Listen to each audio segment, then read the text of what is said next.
Hello, hello. Good evening, welcome. Hello, Kyle. Got there before I even turned on the webcam and microphone. Tonight, I'm going to do something that I wasn't sure about doing at any point, which is to try and draw something from scratch, which is rare, rather than spending a night in Unity and hooking up hotspots and what have you.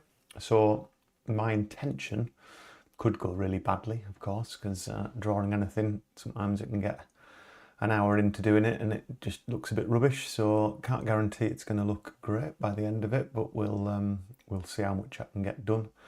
So the one of the backdrops I was doing a couple of weeks ago, which was this one here, which is a Funky Monkeys one. Some of that is like a second scene that goes down this side alley here. So it's that side alley scene which I'm gonna attempt kind of start from scratch. The hope is, I mean, this scene isn't really finished either at the moment. I've not done any of the shading or any of the detail stuff on it yet, but I'm just trying to get some of the scenes blocked out so that it gives me more things to do in Unity when I'm not doing live streams, because there's obviously a lot of hotspots and things that need setting up when we get down that side alley. So I think I did a bit of setting up this in a previous live stream, and I did record but possibly didn't release the time lapse of drawing this. So for a complete change, I'm going to just start from scratch. This scene, I used my Sketchup technique of doing it in 3D first.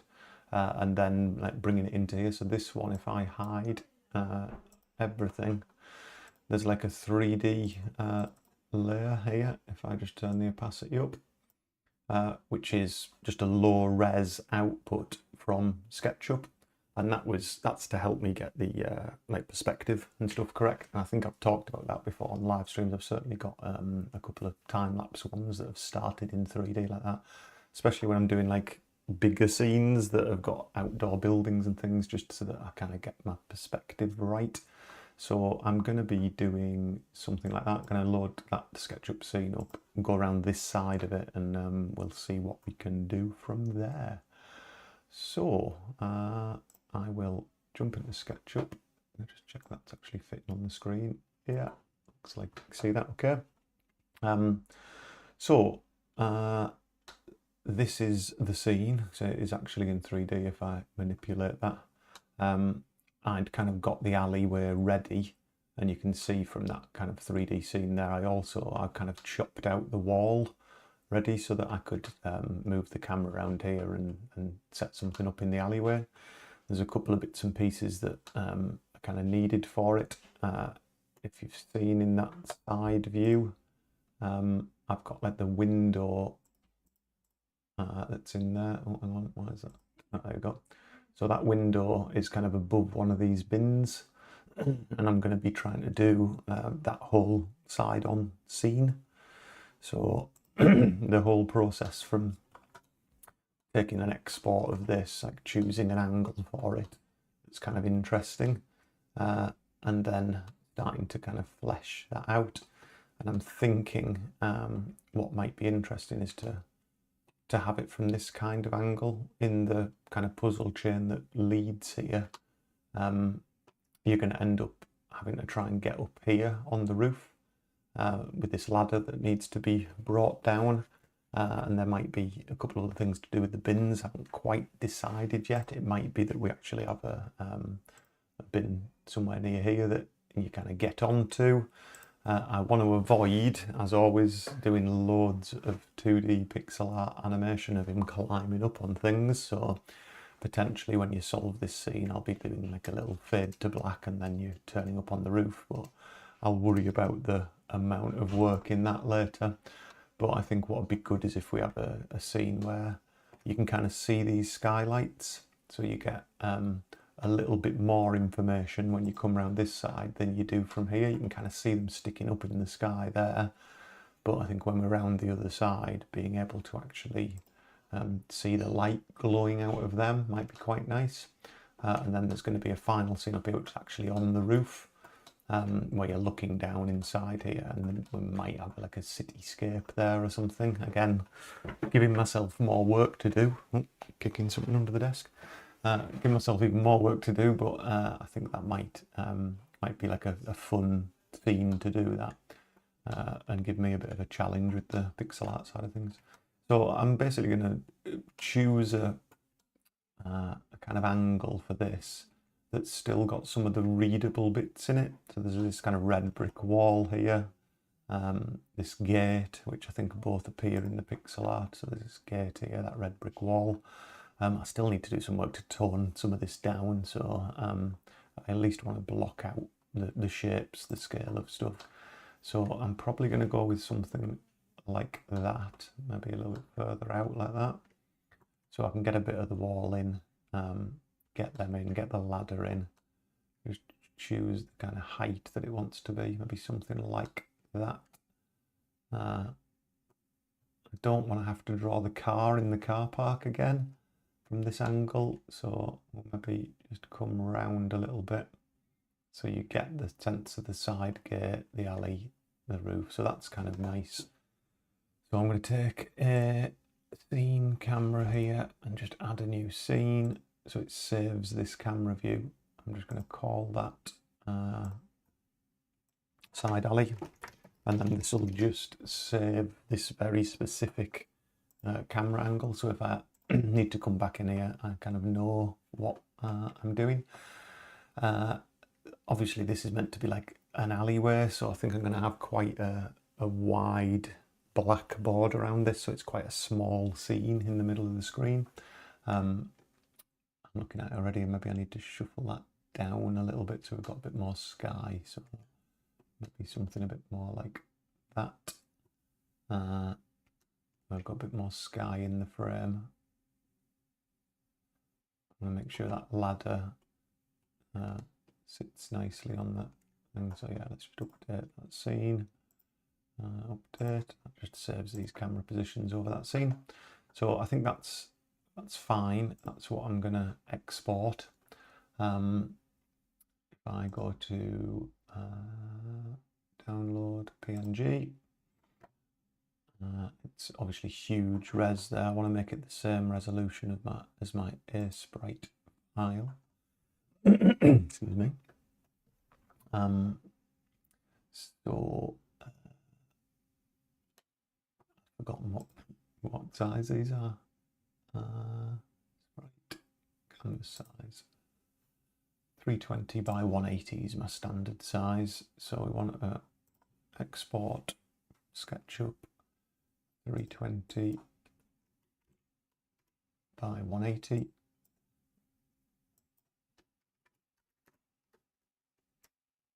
So it's going to be really low res when it comes out of here, but it just gives me enough sense of where the lines are and the kind of the perspective of that. So I'm going to export that as a PNG. Go and grab that. So let's pull that into, let's call it scene side alley. Just going to stick that into my Aespite folder. Actually, I probably don't need to. Let's just go back. I'm just doing this off screen. Let's open Aespite. This is my side alley scene. I've just copied the Funky Monkeys one, so I've got some like reference bits, just so I can see for colours and things like that. But I think what I might do is just open up the Funky Monkeys one as well, because you can dock two together. You can dock the Funky Monkeys one, and this is going to be the side alley one. So we're going to just delete everything out of that. Let's just delete all of them. You cannot delete all those. Who knew? Let's delete everything apart from the back one then. I always have this thing with Aespite. Clicking and dragging the layers is weird to me. So we're going to paste it in over here. Let's grab my side alley export, drop it on there. Select it all with marquee, copy it, and then paste it onto this side alley. There's a new layer. Oh, I've pasted some soap. That's weird, that didn't work at all. Try that again, select all of that, copy it, paste it into there. Okay, so 3D, oops, or just 3D, right alley. So get rid of that one. Where did that just go?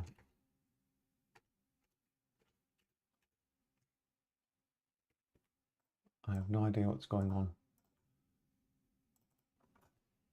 3D side alley. Get there in the end. Delete this one. There we go. So you end up with this really low resolution preview of it, and that's because you just forget how small these things are. 320 by 180. If I'd have pasted that in from Sketchup at its default size, that bin sticker there would have been the full size of it, and you end up having to scale it all down in Aespite, which is a pain and takes quite a while. Oh, hello to Band Bites Games. I can never pronounce that. Sorry about that. Band Bites Games, good evening to you as well.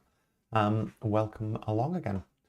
So this now, it's very different, I guess, to the last streams. I am going to be just trying to get a new scene blocked out based on this 3D. So it's going to start with this 3D scene. I'm just going to make it a bit more transparent so I can see what I'm doing, and just start kind of putting the lines down for stuff. So there's loads of different ways that I end up doing this. I'm never quite sure of the best way, and I regret my method each time I do this, but this is the side alley from the Funky Monkeys front scene, so I want to be using some of the same colours for that. I think I will start just by sampling that dark colour, and we'll just do all the line work in that, just to get us moving. I have noticed I've kind of taken a area of it that is quite close to the edges, and I kind of wanted quite a lot of dark around this one, but let's just go with it and see. I might end up moving that wall slightly. Yeah, probably. But we'll start with the building first, so I'm just using that line tool in Aespite. We're just going to put that building lines down. So I should probably zoom in a little bit there. Let's just move that out of the way for now. I need most of my screen space to be able to see what I'm doing. I mean, any of you who've done pixel art, I am pretty new to it. I certainly haven't done it for years, but I've been getting used to Aespite, and it's been kind of fun. The limitation is... oh, thanks, Chris, instead of Band Bites. That's easier. Chris is easier to remember, definitely. This kind of method of doing the lines first, I kind of always get to the bit where I'm blocking out the colours, and I always regret it because I've got to then select the lines and change all their colours. But I find it just helps me to block out.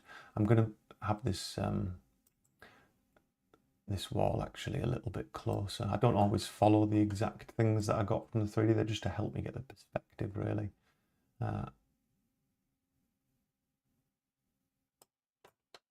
So what I do is just see the top of the wall and the back of that building, but we'll work out what happens there in a minute. So you can see what I'm doing is just drawing the lines over, so I'm getting the perspective right. Just using that as a guide. I'm trying to keep my verticals vertical.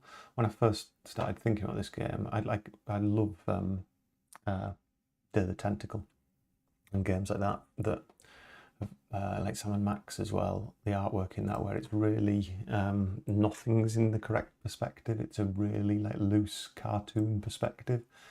And I think I just have to face the fact I'm not a great cartoon artist at all, so I end up wanting it to be exciting and like wacky perspectives, but it quite often ends up just looking a bit rubbish.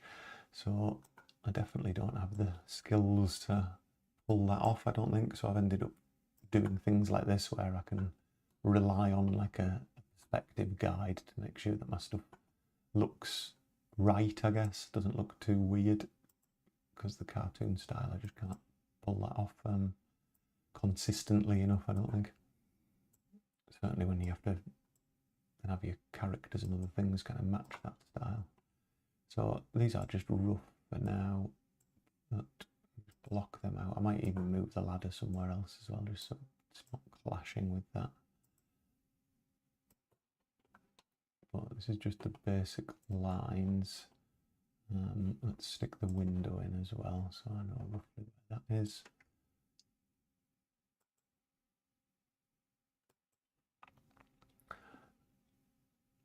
$1,000 hours, probably more than me, that, Chris, to be honest. I don't think I've done 1,000 hours in it yet. So I imagine you're pretty well versed in it.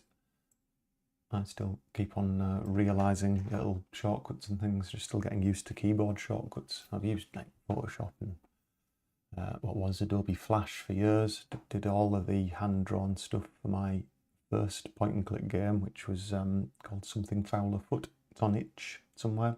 If you look on itch.io. And all of that was hand-drawn in Flash, which became Adobe Animate, all vector-based stuff, and I loved that. I used that for years and years. The last time I did pixel art, I think I've mentioned this on the introduction video, it was about 20 odd years ago, 25 years ago, and it would have been in Deluxe Paint on the Amiga. That's how long ago, and I think was it Amos on the Amiga? There was like a programming thing way back in the 90s, if not earlier. Did you make games in Flash? I did, yeah. So like in the days of, there was a website called Newgrounds, I think. Years ago, it was just full of Flash games and stuff. I used to make little Flash games on that. And yeah, that was kind of what got me into making little games, because I was ActionScript 3 programmer and always been an artist. So Flash was the first time like those abilities came together and I could actually make some silly games, and they were just silly games really, but it was really nice, Flash. I really enjoyed it. I've never really forgiven Steve Jobs and Apple for destroying Flash, but that's another story. Right, I'm going to just put that roof line in the background just to remind you of the scene. So that little grey triangle there, that's actually the roof of the other bit, and it just might get in the way visually where I was sat there, but I'll decide that later on. It might just give a little bit of context to just make it a bit higher than it should be. That would be, I'm not sure how that's gonna look, but what I want to do is just pull a line across there as well. We're not going to, this is all going to be black, this bottom bit. It's like we're peeking through that side alley. You wouldn't really be able to see it from there, but given that the character is kind of best in profile or facing you, I didn't want to do like a really thin alleyway when the important things to look at are these windows, that you can see these as a goal, and that this ladder is obviously the way out, and there's going to be some boxes and other stuff in there. Right, so if I turn all that off now, what have we got?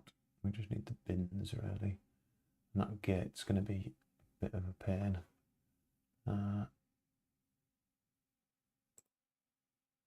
Just close that.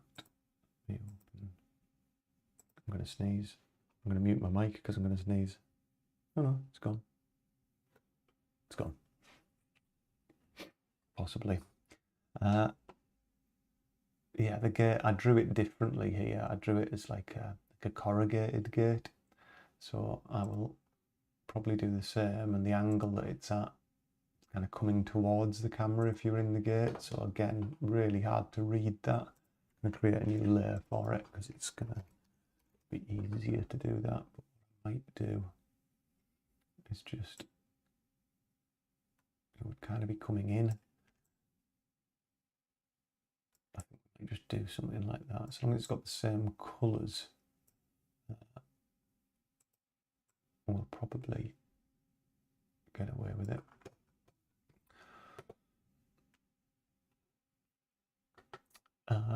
All right, Chris, yeah, no, great. I'm glad you found that useful, the Sketchup stuff, because yeah, it's something I've always struggled with. You know, I was taught to do perspective drawing at university. It was it's always really hard to do, especially when you're looking at a few hundred pixels, trying to do it in pixel art.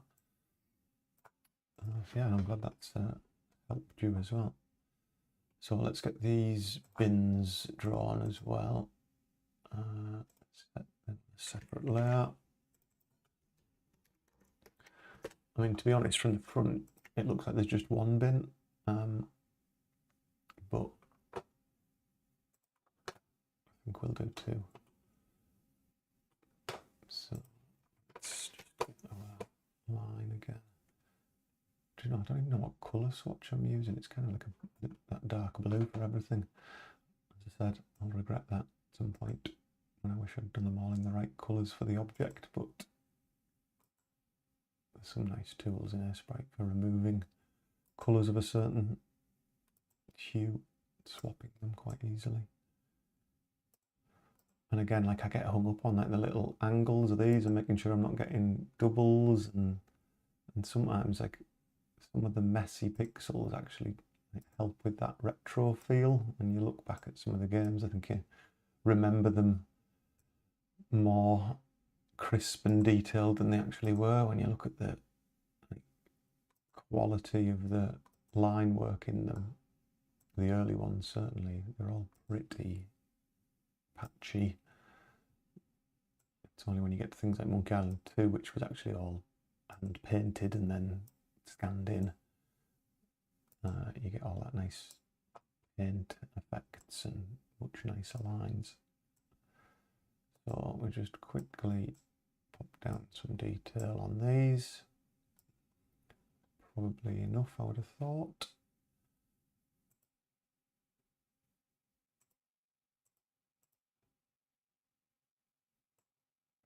Just cross lines on them. Yeah, sometimes I think these jaggies just give it that feel as well sometimes that you would get in an older game.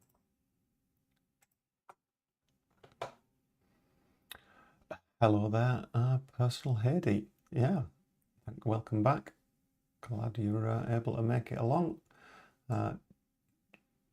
Just as you missed the start, I am trying tonight to just concentrate on doing some pixel art on this scene. I've been using Sketchup at the start because I've got a little 3D model of this scene which I use to get my perspectives right, and then pulled that into Aespite. We're just drawing over it. So let's see what we've got there as a starting point. I think we'll start just blocking in some solid colours and then we'll go from there. I'll turn the bins off. And this is where I'm going to kind of need to remember what I did, what colours. Just sample that. Let's go lines for now. And just start dropping in some colours. This dark blue. Mic's a bit low, is it? All right, I'll turn that up a little bit. That's possibly a bit better. Is that better? Also, I'm talking quite quietly, but yeah, it's a new mic, and I think I've got it turned up about as high as it can go, to be honest. Right, good. So a lot of the decisions I made when drawing this from the front, like this panelling on the top, again, just more work just making myself more work every time when it comes to drawing extra bits. I'm going to frame out that window as well, I think. So let's just get a light grey for now and get a windowsill and window frame around it just to give it a bit more presence.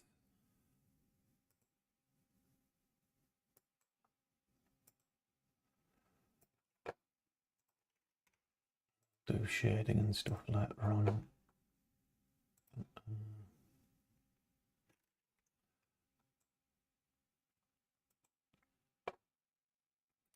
Yes, you asked me a question last time about your icon, the SpongeBob icon, wasn't it? To get in the kitchen scene at some point.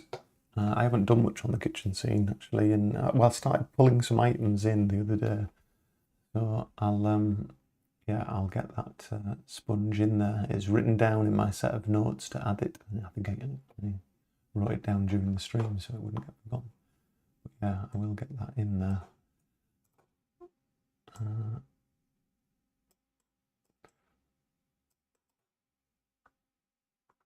So just, did we go for a full light? Yeah, it was kind of like a bright yellow. We'll have to put a little bit more detail into this window from this angle, but and then we're gonna have a bit of a struggle with the lighting because there's only light coming from that window. We might end up putting some other light on there. I didn't draw the ladder on there as well, I noticed. So let's add the ladder in separate there for that thing. And of course, the ladder's going to be awful as pixel art. It's going to be really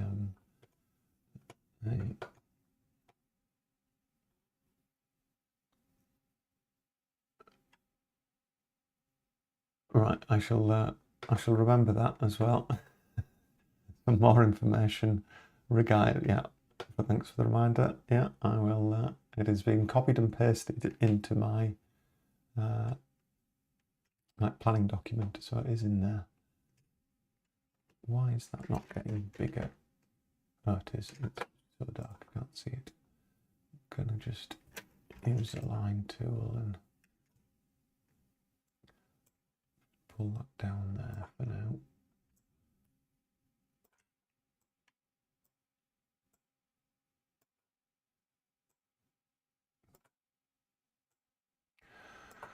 And this is going to be one of those like fire escape type ladders where it's like a 2-stage ladder that's attached to the roof, and there's like another ladder behind it, so it'll be just like duplicating this and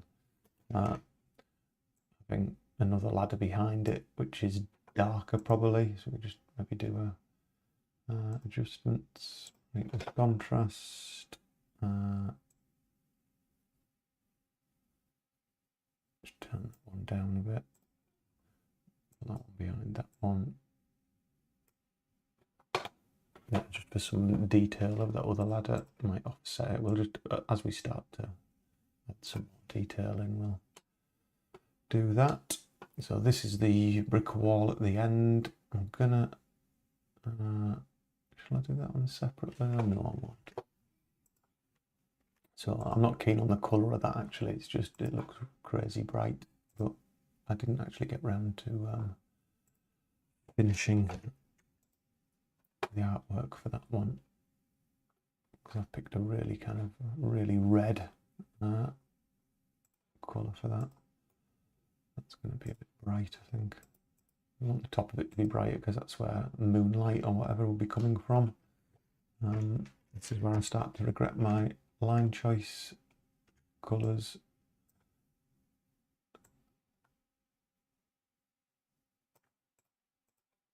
But it's quick enough to remedy like that. Draw some lines over those. This bit in the background, just fill that in. Probably going to put that usual like black vignette around the whole thing anyway. And then we're just going to frame it with more bricks that side as well. Just to fill the lines for that.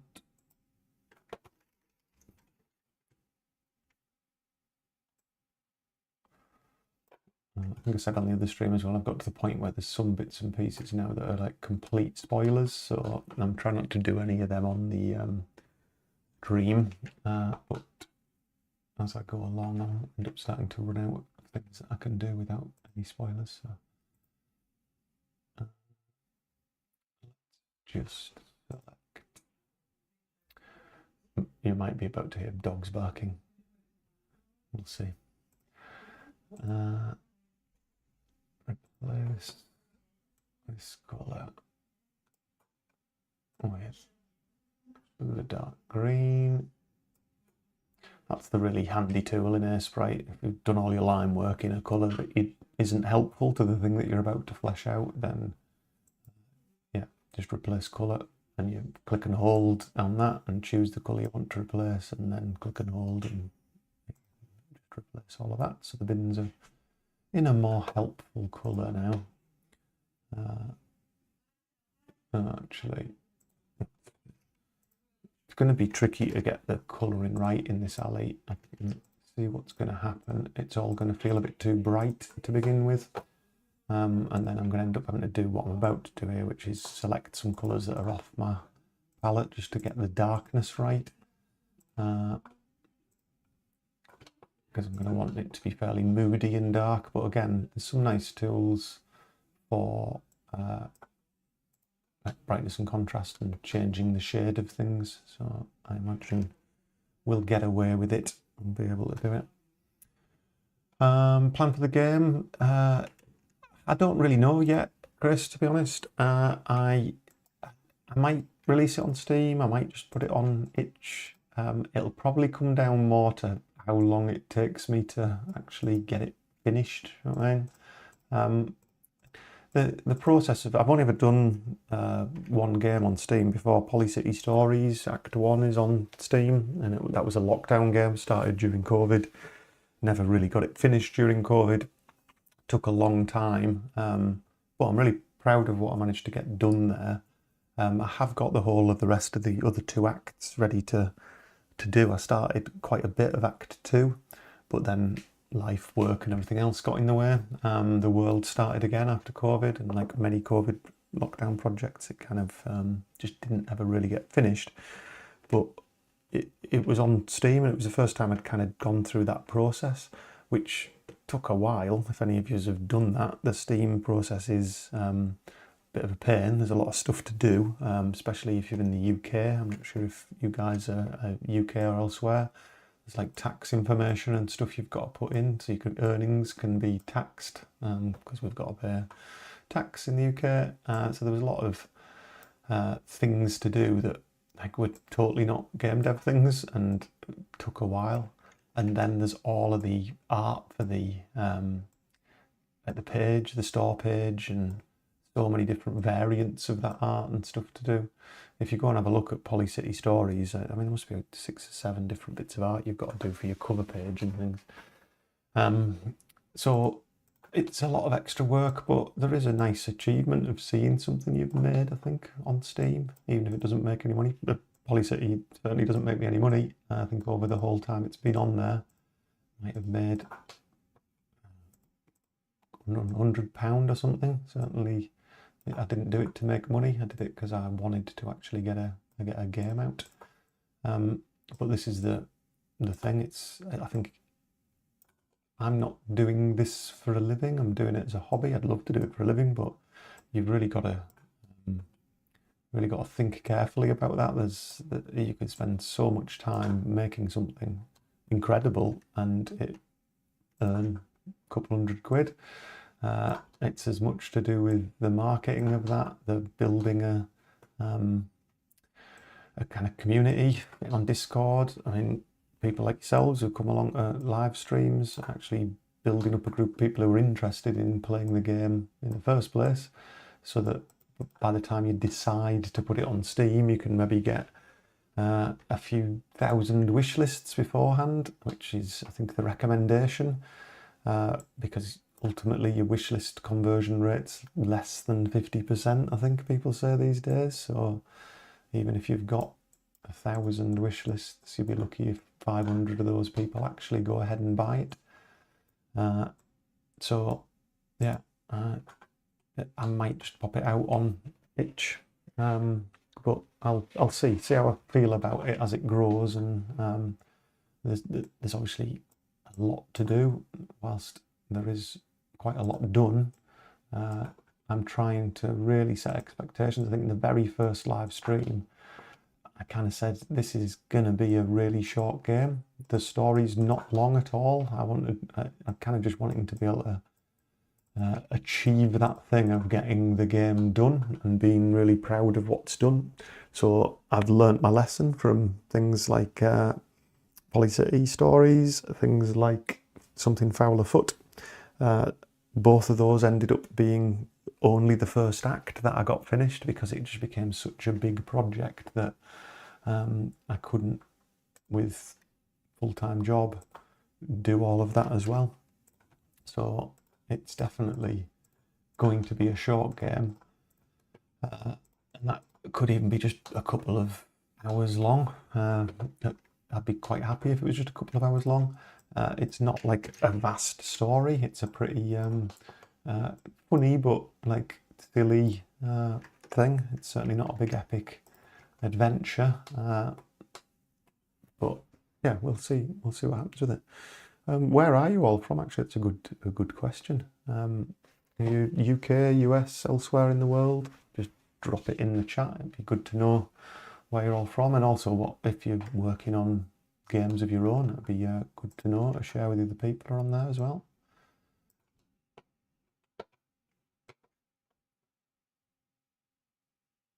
Yeah, you're absolutely right, Chris. It's like there's a couple of games I have completed, as in completed making, and they've always been small ones. So the Visionaire Studio Fantasy Quest, it's called. It was for the Visionaire Studio competition years ago, about 6 or 7 years ago. They had kind of a game jam competition to be like the tutorial game for it, and I won that years ago. That was completed because it was small enough that I could complete it all.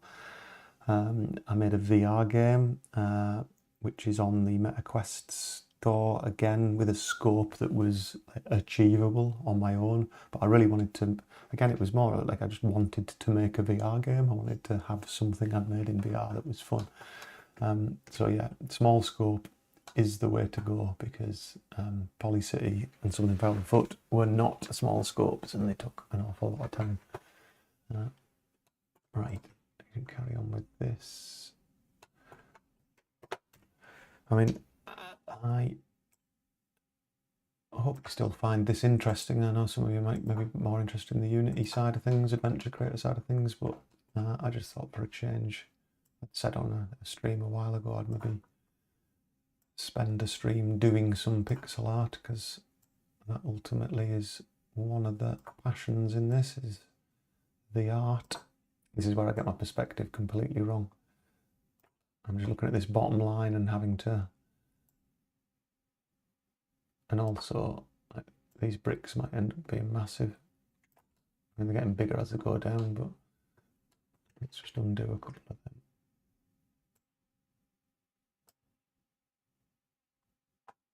Oh, Chris, you're from Sweden. Okay, cool, excellent. Solo one and another one. I think that, how are you finding working on 2 projects? Because this is my eternal problem. I've got loads of really good like story ideas for these types of games, and I'm always itching to start another one well before I've finished the one that I'm working on. Partially so that you've just got a little bit of something fresh to work on, so it doesn't become too stale. So the one that you're working on yourself, I guess it's quite nice to flick to one with a teammate, and it's a different story. It's maybe a totally different genre of game, and just kind of keeps it fresh, I guess. Yeah, I've never worked on one with someone else. I think that's probably a really good motivator, actually, because then you feel like if you're not getting some stuff done, you're letting someone else down as well. Cheers, Kyle. Yeah, yeah. I think my whole idea of doing this channel was to show all the bits really, and drawing straight lines like this for bricks is fortunately one of the bits.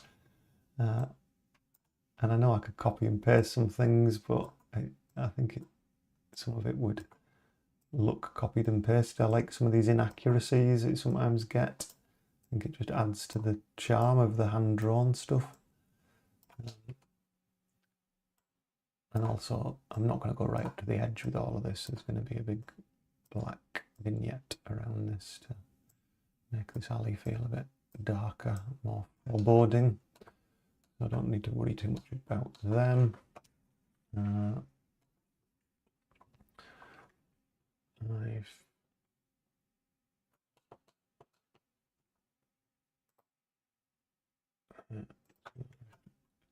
Yeah, you'll see me. I'm certainly not pixel art professional. The idea of setting a palette like this is to use exactly the same colours all the time, but I often end up sampling slightly darker ones when I want something slightly darker. Each to their own, really, I think.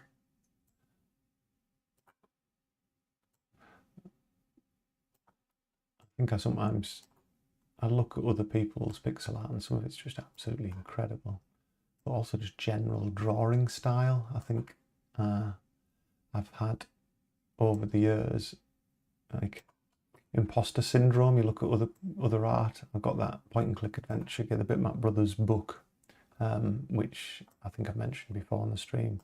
If you're really into these types of games, that book is well worth buying. Point and click, The Art of Point and Click it's called, and it's got all of the like original painted backgrounds and stuff from all the games you would expect. And you look at them and go, God, I mean, I don't have a style. I don't think I have a style to drawing, but I think that's a misconception when you look around like the indie game community. Everyone just does have their own style, and sometimes I feel like, oh, I wish mine was more like Steve Purcell, who did Sam & Max, or I wish it was more like some of the artists who did stuff on Indiana Jones, Fate of Atlantis. But I think trying to mimic them, I mean, you just can't keep that up. You know what I mean? If everything you're drawing, you're trying to make it look like someone else's style, I think you just got to kind of embrace what your stuff looks like and just go for it, really. Certainly, it'll be unique. It'll be influenced by the stuff that you like and the way that you drew to, the way that you learnt to draw on things. But yeah, I went through a bit of that when I first started something foul afoot. I really wanted it to look a certain way, and I wasted weeks really trying to draw stuff to make it look like other stuff instead of just kind of getting my finger out and going for it in my own style. I've also noticed, I know one warned me in the chat. Oh, some good things in the chat there, yes. Yes, some good graffiti on these walls. I think you're probably right. That's a good idea. And thanks for the scope creep, Kyle. Yes, Chris, the book is brilliant. It's really, really good. Really inspiring to look at that. I've found as well a PDF online, or there's 2 PDFs online that somebody pulled together of all the background art from Monkey Island 2 and other stuff in really high res, which are just great to look at on a screen as well. Zoom into them. But yes, maybe some funny graffiti down here, but of course, scope creeping it, it'll then have to appear here as well. Perhaps it could be around that corner where you can't see it on this wall. But before I draw too much of the edges, I do want to decide on the dark area. Maybe let's just start blocking that in as well. Foreground. Been trying to follow a pattern of always making those layers black, so then put everything in the foreground in a group. So let's grab the brush, make it massive, choose black. Don't quite know, I never do with these, they always look a bit weird, but I'm gonna kind of cut across this. I want it to feel quite dark down here. Like this wall's going to be casting a shadow of some sort. Something like that. So I'm going to cut out quite a bit of it. We're going to have the kind of city sky up there. I might cut off the edge of the building. Maybe it's nice just to see off into the background there. We'll see how that looks. Alright, the Masters of Pixel Art. Oh, I might have to have a look at that as well. Is that specifically for kind of computer game stuff, Chris, or is that just general pixel art, like flat art? Yeah, I guess non-computer game art, just art for art's sake. I'll have to have a look at that. The smallest can of lemonade. Miniature thing. Look like you've got massive hands. Let's get this gate sorted as well, because I've kind of lost that in the background. So we'll just do a replace colour again on the gate. Place it with a light grey. Actually, place it with that dark grey. I can't pretend you're on a plane. Yeah, I would have paid about £4 for it if it was on a plane. It came in a multi-pack. Certainly didn't pay £4 for that. This gate is going to end up being quite dark. Oh, it's more from an art perspective. Cool, I'll have to have a look at it though. I'll check that out. Thanks for the recommendation. I mean, I've joined a load of different groups on Reddit and stuff, like pixel art groups, pixel art tutorial groups, just trying to learn stuff as I go and looking at some of the other art people doing. So it's just absolutely, I mean, just staggering the amount of work that has gone into some of them. Just totally in awe of some of them things. And there's a American girl that I've been following on YouTube as well. I've forgotten her name, Violet something or other. Just really cool, stylistic pixel art as well. But I can just see how many hours you could easily lose to the art itself. Yeah, it is. It's just a ridiculous amount. I mean, some of the. Let's see if I can. I still got my website. Yeah, so this is my old website that's got some of the stuff on it that I was releasing at the time. So Fantasy Quest is that Visionaire 2015 Visionaire Studio, all done in Flash, all drawn in Flash, and made in Visionaire Studio. I haven't got any big, but Flash was brilliant for animating characters because they're kind of like puppet-like, so you're not drawing every single frame. You can move arms and pin things, and that was really good with something foul foot. A lot of vegetation, so I was drawing loads and loads of forest. It was kind of Caribbean island, Monkey Island type environment. This guy who wakes up on a desert island in a mascot costume of a chicken and has no idea how he's washed up on this island and is trying to work out how to get off this island, and uncovers that he's been part of some kind of something sinister and something foul afoot. There's a trailer out there on YouTube for it as well. That was years ago, but even that, Stag Do Gone Wrong, it kind of a bit darker than that, to be honest. But that artwork took me ages. I cannot imagine how long it would have taken in like Aespite as pixel art. It'd just be crazy, and I would love that to be like in that retro style, but yeah, it took an awful.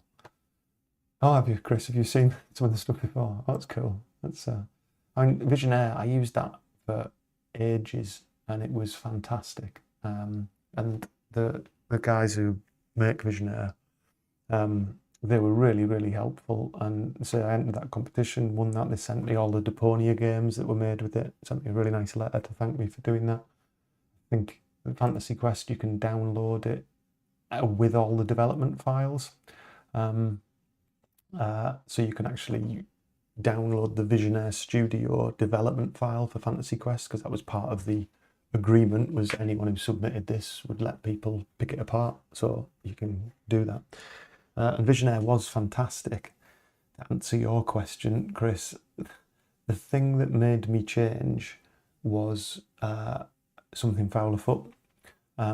It became really big, Something Foul Afoot, and it became really difficult to bug test it. And whilst Visionaire Studio was, I've got that to thank for getting into making point and clicks, because it opened the door to it. But as soon as the game got big, Fantasy Quest is over 3 rooms, it's a little game.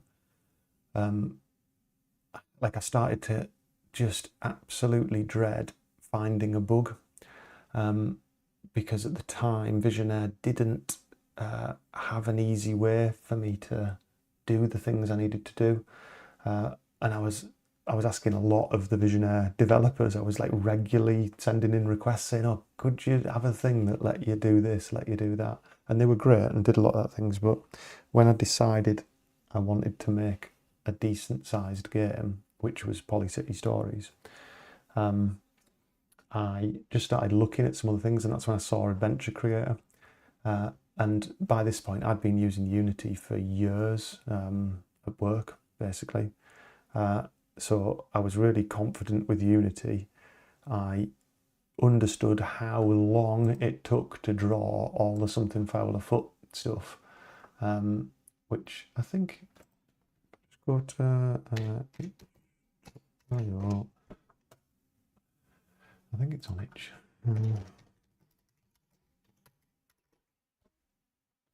Oh, foot. There it is. Really small bits of art, but I kind of decided that it took me years to draw all of that stuff, all the animations. There's quite a lot of animation in it as well, that I wanted to do a 3D one.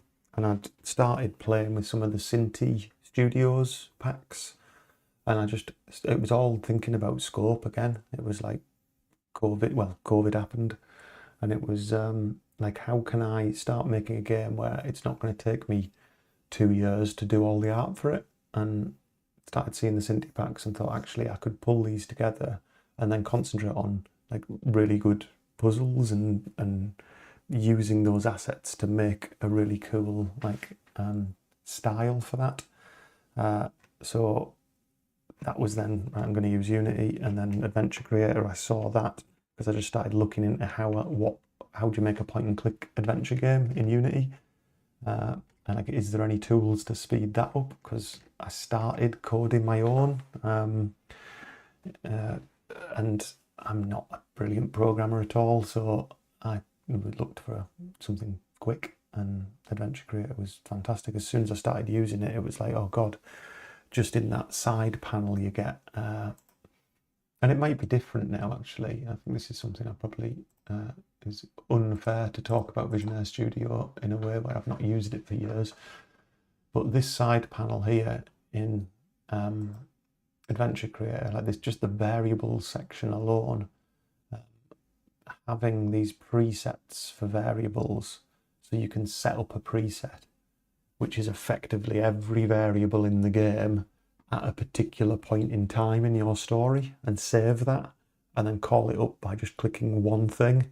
That was kind of what I needed in Visionaire to be able to bug test some stuff that was much later on in the game, but relied on loads of other things. And it just became such a headache to do it. I was like, oh, and as soon as I saw this bit, I was like, all right, that's my main worry sorted. So I'm going to move over to Adventure Creator. And I haven't looked back, which I mean, again, I ask so much stuff of Chris, who makes Adventure Creator, on the forums. I mean, the amount of times I've said, oh, would it be possible to do this? Would it be possible to do that?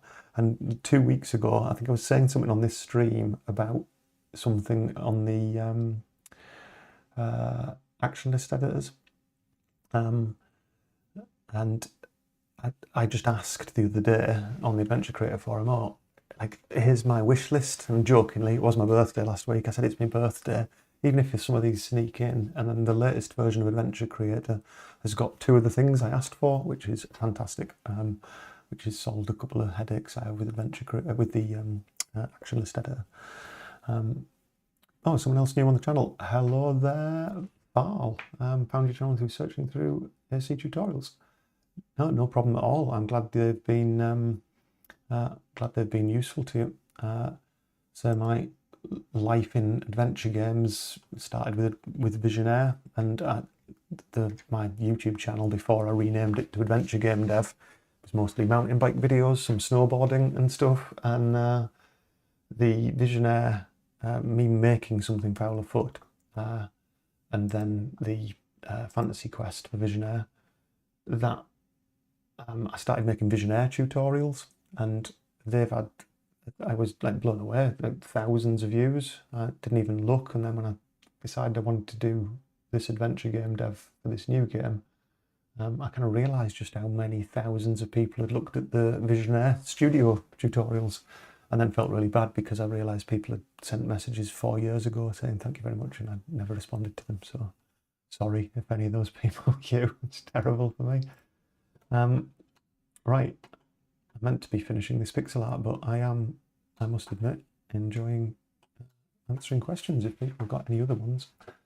What's the other one? I did try AGS as well, Adventure Game Studio, and I gave that a whirl round about the time I was doing the Visionaire stuff. And again, there was just a couple of things with it that fought against the way that I work, or the way that I think, I guess, which meant I didn't choose AGS either when I was doing Visionaire things. But yeah, Adventure Creator all the way, I think now. It's just so mature. It's been around for years. Chris obviously puts a huge amount of time and effort into it. You just have to go on the forums and see how active he is on answering people's inane questions like mine. I'm asking silly stuff and he actually answers. I'm now going to tell everyone off on the stream whilst I was talking, because what I've done, I noticed this, I've drawn the bins layer and I've put all of that brickwork on the bins layer as well. No one warned me, so all of that needs cutting off there and dropping onto the other one. So let's cut those off there, drop them onto there. Has that worked? Yeah. Let's say cut off there, drop onto there. I'm terrible for it. I don't know if you guys are the same. And it's like, as soon as I start doing layers, I always end up drawing on the wrong layer. Right, let's see if I can get this finished off. What time is it now? It's 9, an hour. Just recheck my front view. So all these sidings were grey. It doesn't particularly matter because I'm going to end up having to darken this down, I think, just to give it a bit more mood.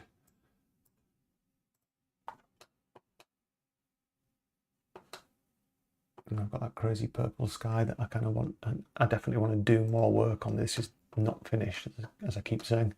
But I kind of do like these, like the old dithering thing. I've got little bits of it throughout some of the other backgrounds. But it's quite subtle in places. But I think doing like a nice little sky with a couple of sparkling stars and things, I'd like to maybe do that city view I was talking about when it comes to getting up on the roof later on, like this scene where you end up on this roof, that looking across the city or something, might have something cool there in the background. You maybe even see the carpet shop from there that he works at, but just giving myself even more work to do. We'll see how that goes when it comes to it. So I want to get the sky in the background anyway. It's purple gradient sorted.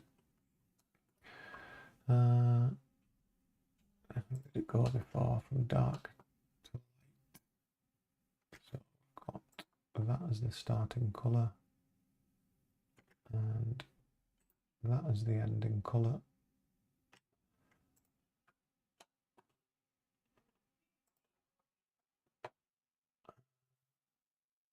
I think I was doing it with the gradient tool.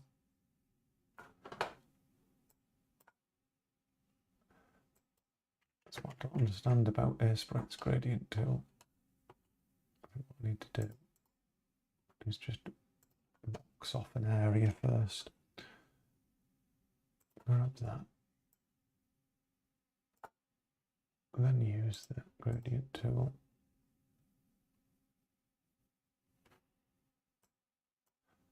Didn't do what I expected. There we go.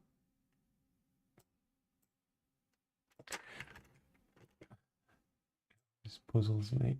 I'm so used to other bits of software that when I use some of Aespite's tools, I'm like, what's going on there? That'll do for now. It just starts to give us some colour. On top of that, let's put a ground layer down. I have no idea what to do for the alley. It's all part of this kind of path. I might end up putting flagstones on that and having them go down there just to give some. No, not sure about that. Let's just sample that colour. Let's get that ground in. Do that.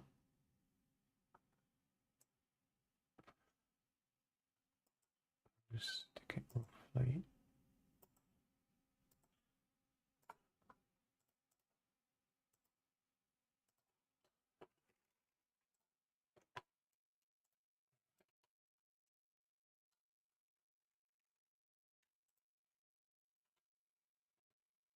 Oh, sorry, Chris, didn't see that message at the bottom there. Yeah, AGS was the thing that got you into it there, was it? Yeah, certainly, I think one of the first things I saw was maybe AGS, but it was something called, was it called Wintermute years ago? And it was Wintermute and AGS, so I was like, oh my god, I might actually be able to make a point-and-click adventure game one day. But yeah, AGS definitely had a lot of people, I think, their first foray into this kind of thing was that. Alright, this building in the background, I think I'm going to just cop out with a deep shadow for it. So let's just take something close to black. Well, actually, let's start in that purple range and just have it really deep purple.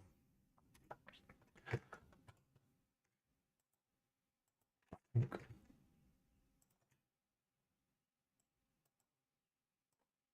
just pull that edge off there. Oh, right, so that. And again. I think if I worry too much about the detail of that background, it'll take away from what's happening in the alley. So I'm just not going to spend any time on that for now. I'm just going to have that as like a silhouette back there. So we've got the sky, got the silhouette of that corner of the building. Because we're going to have some detail here. I think that's probably too big. We might bite into this with some random shapes and things in right, foreground stuff. Not sure what that'll be yet. I'm just going to suggest something. I kind of want to see this bit of the floor here, so we can have some bags and rubbish and things like that to pick up or to look at and get some funny conversation options happening there. Dave Gilbert in AGS. All right. Yeah. No. Yeah. I mean, I think so many people, I mean, Unity was obviously huge as the kind of indie game developer platform of choice.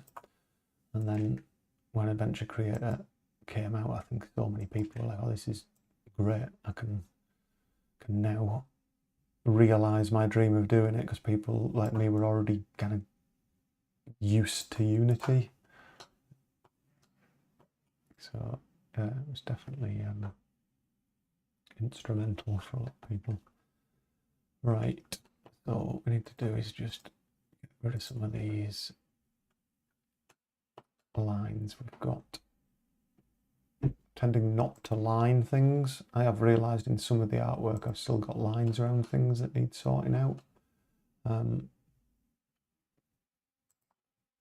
But again, there'll definitely be like a pass on a lot of the artwork, because it's just so simple to replace, like do like another hour on something to tidy it up, and then just automatically replaces it in Unity when you reload the file.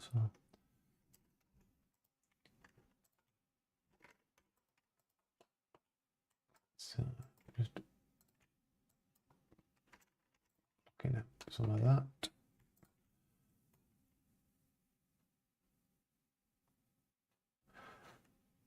Like the shading as well, which I've done on some of the other the rooms, some of the other rooms that are much more complete. I do look back at them sometimes and go, the hell, that must have took me ages. I've time-lapsed quite a lot of them as well. There's time-lapse videos on the YouTube channel of some of those other big detailed backgrounds, like the office and the storeroom and things. It's like, they were only a couple of months ago, but I've already kind of forgotten the effort that went into them, which is good, because sometimes if you remember how long they took, it kind of puts you off doing more backgrounds. But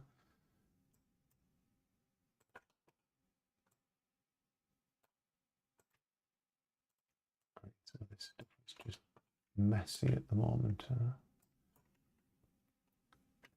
To see how that looks.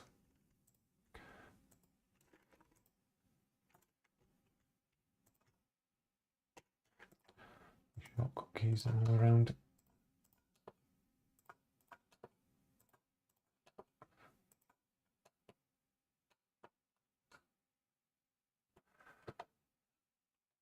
And then, as I was saying, the lighting and stuff.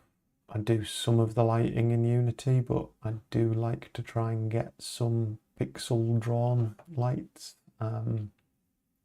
The window frame, I'm just going to chop that out actually. Let's have that on its own layer. Copy out there. Window, paste it into there. Yeah, the preview doesn't seem to show up in Aespite. I don't even see that there. Like, I've pasted something in there, but only when you move away does it then render the preview. Noticed a couple of weird things like that.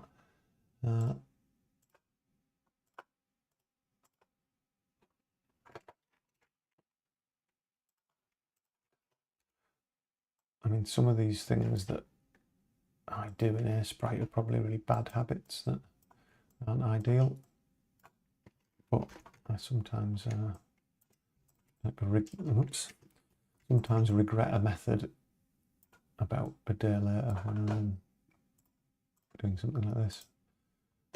So use the one, grab that, delete it, delete it. I just wanted that window on a separate layer, because then I might be able to do some outlining.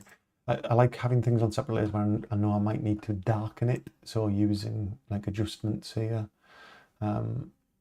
to change the brightness and contrast of that particular layer to get it to blend in, not having to reselect lots of different colours and things like that. So certainly with like a dark alley, we don't want this super bright, but we want the light bright, so I'll be playing about with that.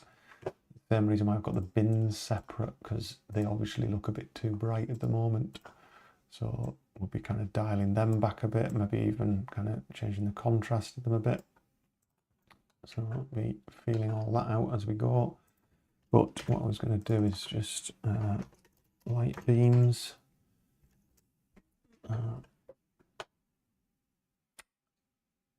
Moin Moin to Fritz Hugo. Universal German for hello. Great to have you on the channel. Thanks for joining along on the live stream. I'm just trying to concentrate on one bit of pixel art tonight. Just a couple of people have joined later on in the stream. I am continuing on. This one isn't finished yet, but it's the front of this soft play place called Funky Monkeys, which is part of the story. And I'm working in this side alley section because you can go down that side alley. There's a live stream where I'm blocking out that one and getting really happy with myself about this little internal of a car that's got transparent windows you can walk past and things. But yeah, I'm working on this side one, which is part of a little SketchUp model that I made. And I use this to help me with the perspective. So I make some of these scenes in SketchUp, and then I can kind of place a camera and choose an angle that's going to work nicely. And it helps me think, I guess, a bit more cinematically about the different places that are in the game and keeps my perspective right. Thanks very much, Ragnar Bro, for following the channel. So yeah, I'm working down this side alley. First ever work with SketchUp. Do you know why, Fritz? It's free, and free's good for everyone. So SketchUp Make, that version that you saw there, is just a web-based one, completely free. Don't have to pay for it. Just sign up with a Google account. It's really easy to learn SketchUp, much easier than Blender or anything else if you've never done 3D. And the 3D warehouse bit of it, like I didn't make these. You just go 3D warehouse, all included for free. Like hundreds of thousands of models. So if you put trash can, just do a search for that, you get absolutely loads of different trash cans. And yeah, you just click that arrow and it downloads it into the model and you can place it. So even if you're not good at modeling, you can just block a few things together. And yeah, I find it super helpful for doing my blockouts and really quick. And then you basically draw over it, export it. At the very start of this stream tonight, that's what I've done. I've started from scratch from the side of there, and I'm slowly working up this side alley at the moment. Right. For planning your office term, yeah. Do you know, this bungalow that we live in, I designed all of it in SketchUp before we got the builders to come and build it. So yeah, SketchUp has been instrumental in our lives, not just in our games and in our fun things. Yeah, it's great. Yes, Blender is also free. We should say that because it is the choice of many people now. Really powerful as well. I've never got around to learning it. I did 3D modelling at university, and after that I've kind of just never really continued doing 3D modelling. Did a bit in well, at university we learnt Softimage. If anyone's old enough on the channel to remember Softimage, that was what we were taught at university. And then by the time I left university, I think Maya had just to say come out, and we had some people starting to use Maya.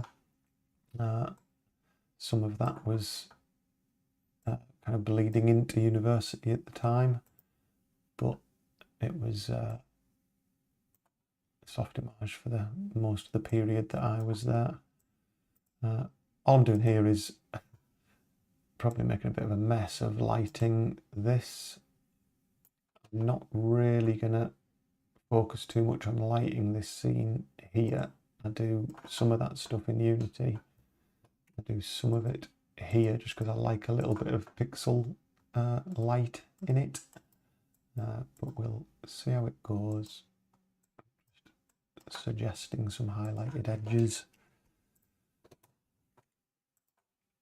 Just catching some bits, and then of course use the opacity in, whoops, not that. Maybe a blend mode. I sometimes just just try a few things out in here, start to get an idea of how it might look if we had some bright areas of light coming out of there. And then we're going to darken everything else.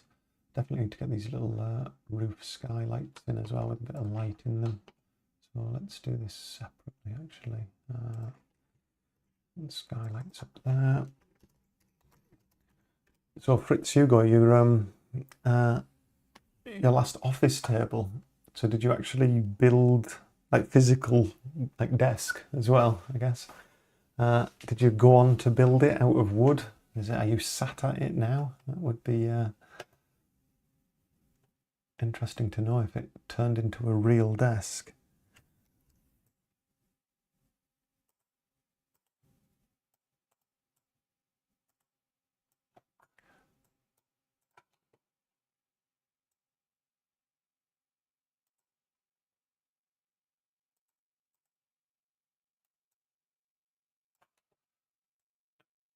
These skylights, they're there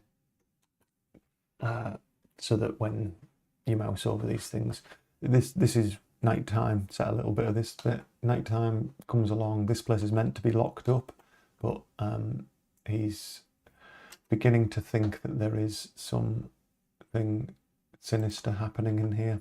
This isn't a serious story at all, but it's obvious that there's somebody in at night in this soft play area. So all that we're doing here is kind of signaling to the player that there is definitely somebody in here and the lights are on and there's no other way in, so obviously you're going to end up having to get this ladder down. You get up onto the roof. Going to potentially try and get up here and not be able to get into that window, so then decides to go up here instead. So I was working on skylights layer.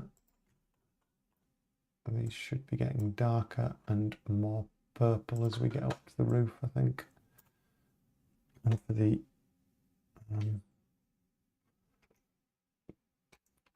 true pixel art palette people, you'll be swearing at me because I sometimes just randomly pick colours to help me with the shading rather than sticking to my palette.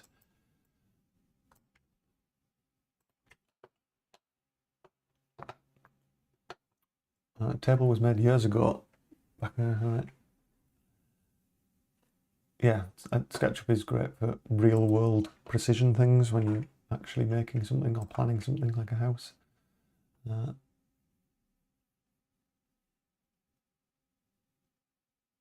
Yeah, no, absolutely.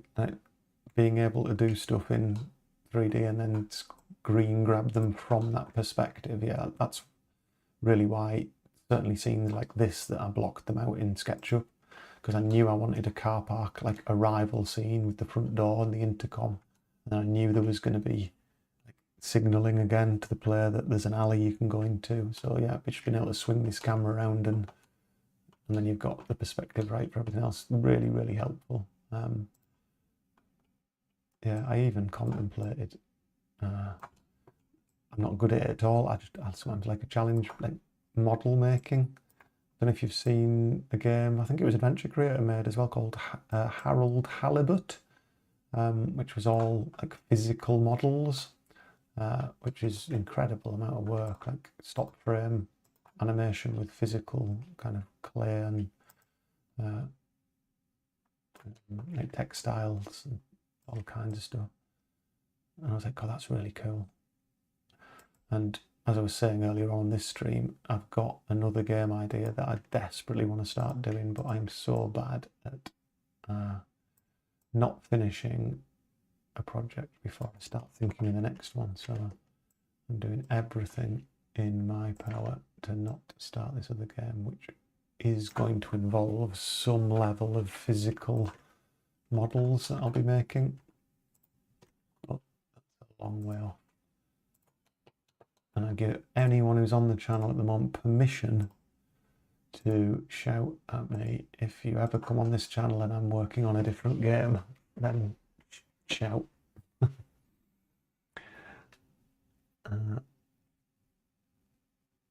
Oh, photogram, is it? Yeah, so Harold Halibut. Let's just bring it up quickly. Let's have a little look. Harold Halibut. I mean, some of the... Yeah, I think it's a mixture of stop frame.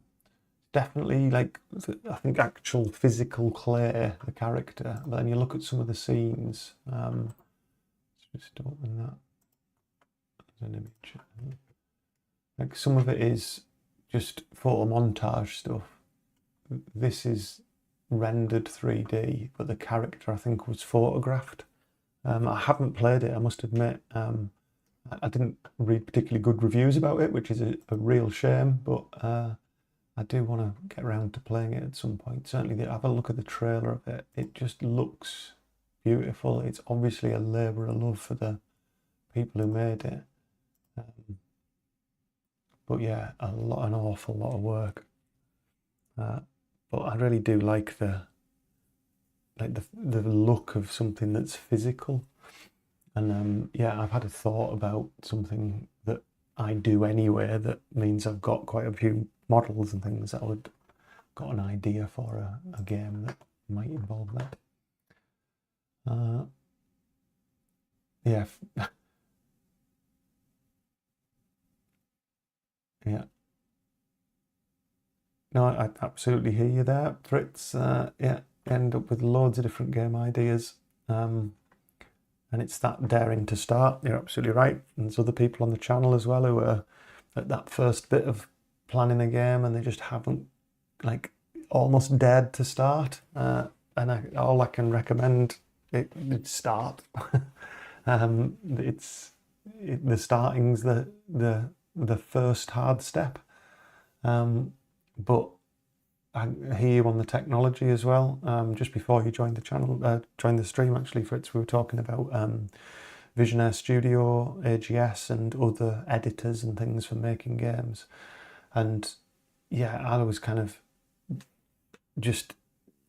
stuck by it wouldn't let me do certain things. It became really difficult to bug fix things, and it was the tech kind of letting me down, but that was just because my skills weren't good enough in programming and things to do it myself. So definitely like have that feeling, and that's why I think quite a lot of people have found now Adventure Creator is just so mature as a engine, and it gets updated all the time, that it's kind of, I think a lot of people don't have any excuse other than to start if you already know how to use Unity, which is now effectively free unless you're making a load of money. Adventure Creator is always in the Unity sales. It's a bit of money, but it's absolutely worth every penny. It's then the art, as you say, the art's really time consuming, and finding a way to do that isn't, I guess, just totally relying on AI. And I think that has its place. I think that you can, I'm not quite sure what Steam's take on AI in games is at the moment. I know there's been talk of them not having games on Steam that have AI in them, like AI graphics in them. But I think there's certainly, if you've not got the skills to create art yourself, then I don't think that should stop you trying to make a game, especially if you can create some game art with AI and just be doing it because you want to create a game and you're not trying to make money out of it. I think there's so many really powerful AI helpers that can do some of the coding and other stuff for you and get you going. Yeah, I think my best advice to everyone is start. Just start, and you'll find a way through in one way or another. Oh, Kyle saying there is a good game, but sadly the story isn't the best. Yeah, I think that's what I seem to remember saying. It was, I think it's when it said the main character. One of the reviews I read, the main character just didn't really seem interesting enough or something. But I'm not sure. I shouldn't talk about it until I've played it myself.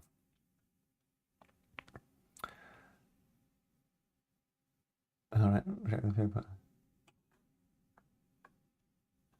just catching up on the chat here.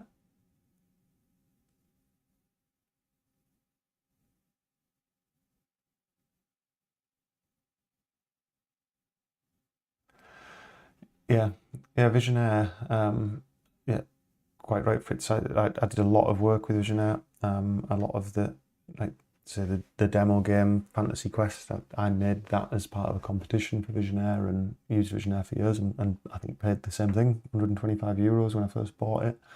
And it was great, but yeah, the updates, that was my problem. There was things I couldn't get done that were really difficult. Construct 3, I've never heard that. Never heard of that actually. Construct 3, very great engine. Yeah. Oh, is there no demo of Adventure Creator? It does come down in price quite regularly, Adventure Creator, but I mean, it is absolutely worth every penny if you can make ends meet to do it. But I would kind of, one of the most important things I think is there's free tools that you can start planning your game in without doing any of the development. I mean, I believe there's a free version of Aespite, like a one you can compile yourself if you're doing pixel art. But even just planning it in something like FigJam, which is what I do my planning in as well. So it's Figma's free like Jamboard, which you can do absolutely massive things getting all of your plans down for what your puzzles are and stuff. Doing puzzle dependency charts and planning stuff out before you do any art or programming, just to get excited about the game.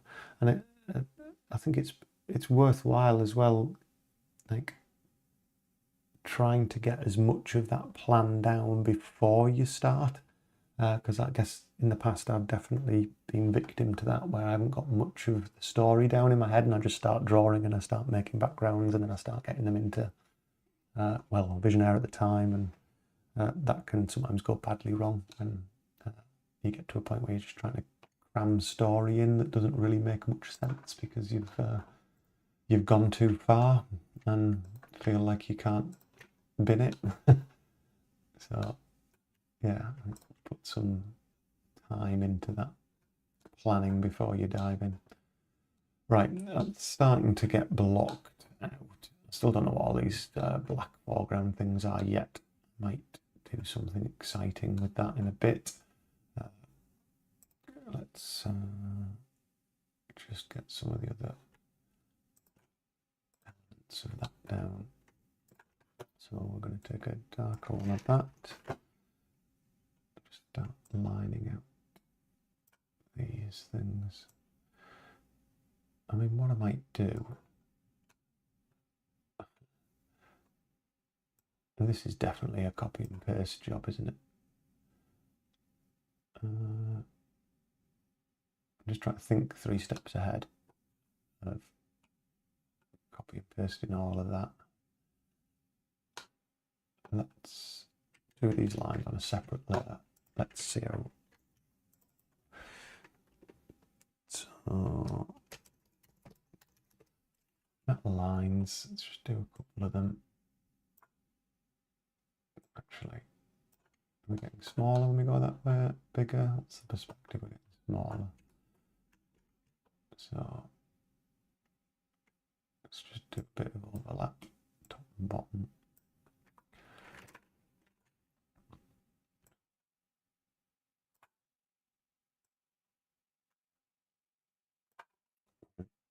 I'm going to just marquee them, copy and paste, slide them along.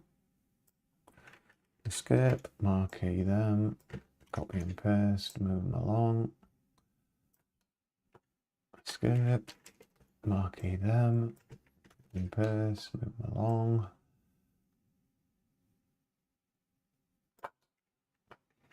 Copy and paste, move them along. Also glad now that we cut that window out. A cheer goes up in the back of my mind going, I'm glad I cut that window out. Right, now we're going to get an eraser And we're just going to rub all of them out. And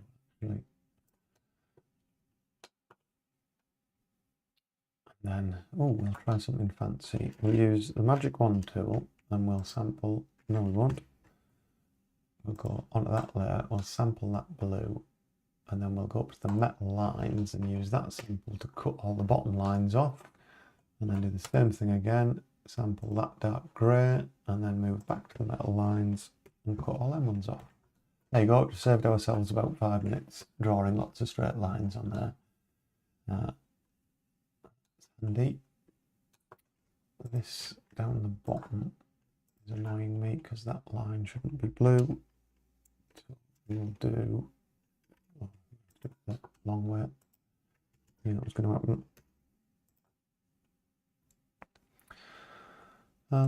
Have a little look at that construct 3 that you mentioned there, Fritz. Also, one of the other channels that I follow, some other engine we were talking about, it was being used, I think, at their college. It might have been an American game dev called Pico something or other. Pico something or other. Making little pixel art games, which is apparently really good for that kind of thing as well. Right.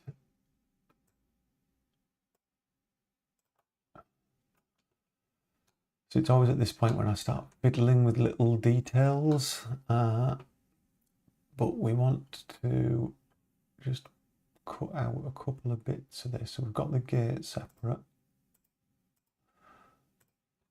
We haven't got that wall separate, it's part of that. So I need to grab that out of there. And this is me now just starting to think in layers for Adventure Creator. So I'm going to cut out that big wall. We're going to put that on a separate layer. Fix left. That's that in there.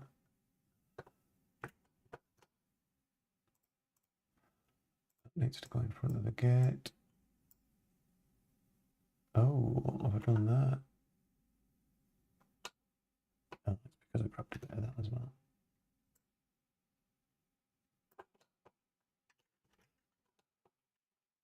Make a mess. Pico 8. That's what it's called, you're right. Sorry, Fritz, would you like to make this full screen? All right, I can try. I don't think I've got a... Let me see. We'll do some live OBS editing. What I can do, bear with me, I will try and duplicate this scene.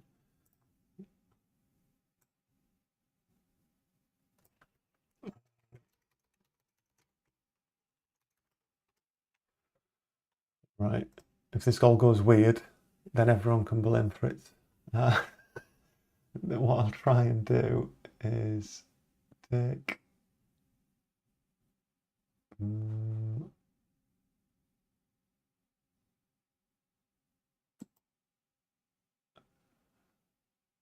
because I'm actually on an ultra wide monitor, which might cause me some problems here, but I'll see if I can. It might go a bit weird here, but we'll see if we can make that bigger. Nope, that's my background. Let's lock that, unlock that.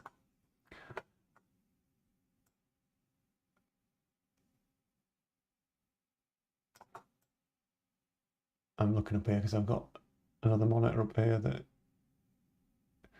problem we might get for it is it might just cut off just as much as you were missing anyway when I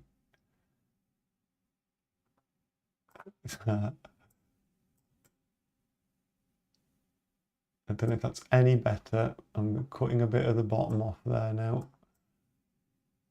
I appreciate it's a tiny bit bigger. Move my logo down here. Make that smaller.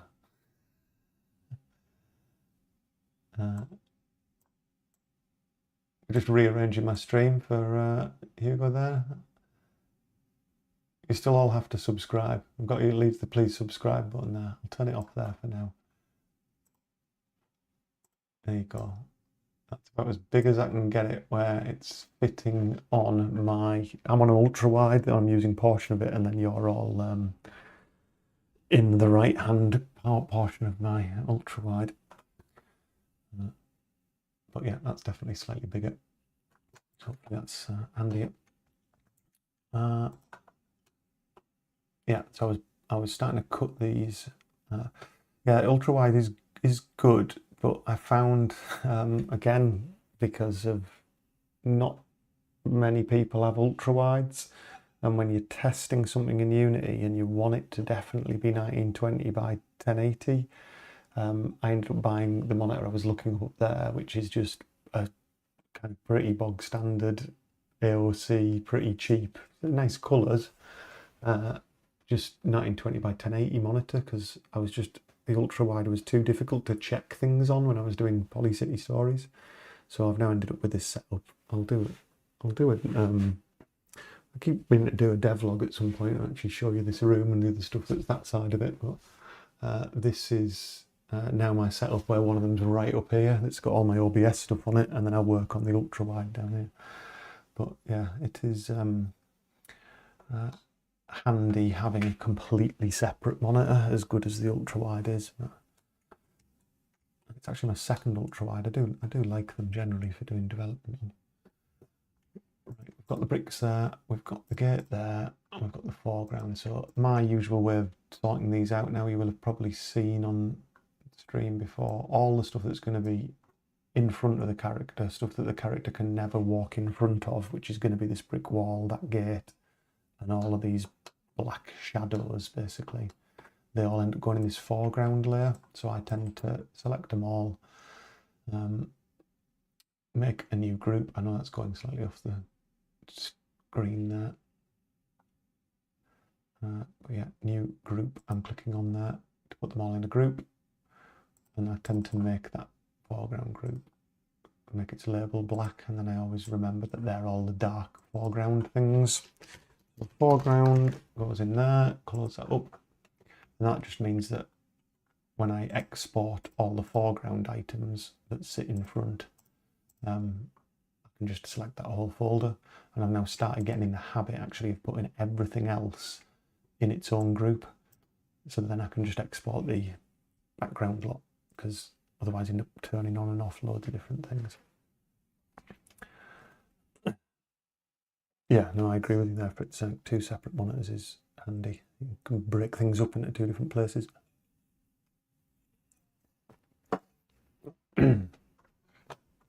My tiny lemonade is running out. The smallest can in the world. Right, maybe what I'll do now is sort these bins out. And by sort out, I mean break all the rules again and make a darker green for this stuff. Let's just seal off these exit points. Just flood fill these.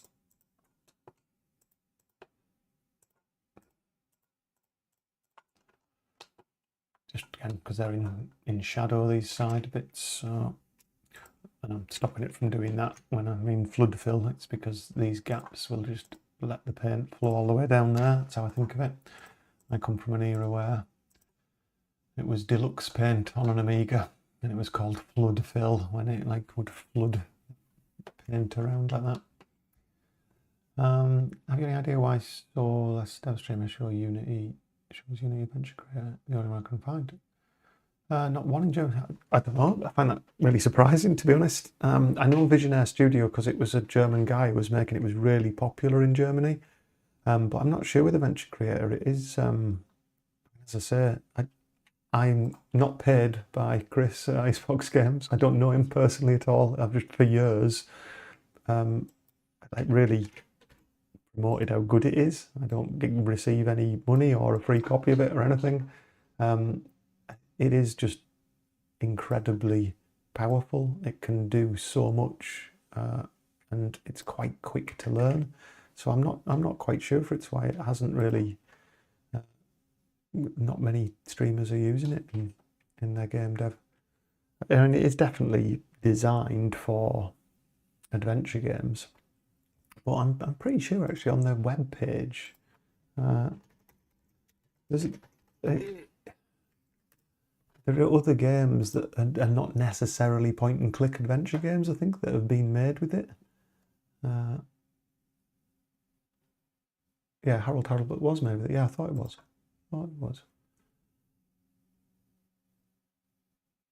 Yeah, some of these look really cool. Like beautiful hand-drawn stuff as well.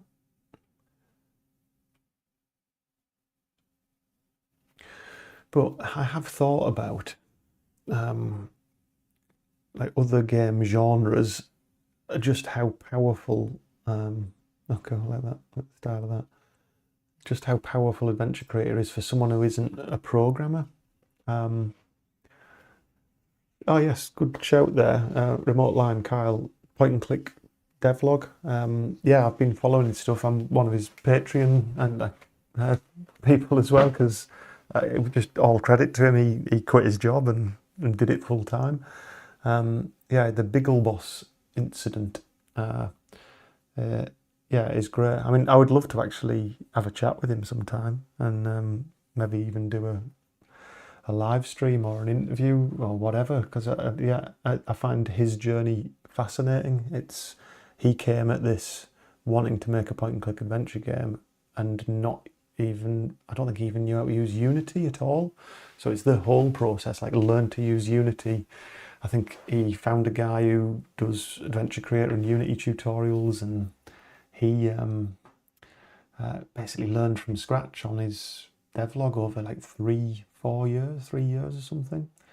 Oh, you were a beta tester for Biggleboss. Excellent. Yeah, it's in my Steam basket. I was meant to buy it again because he put a video out just the other day talking about his first month of launch, didn't he?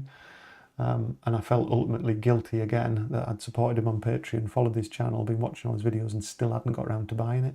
But it was more the fact that I haven't got time to play it at the moment. So, as everyone has about 150 Steam games they haven't played. So,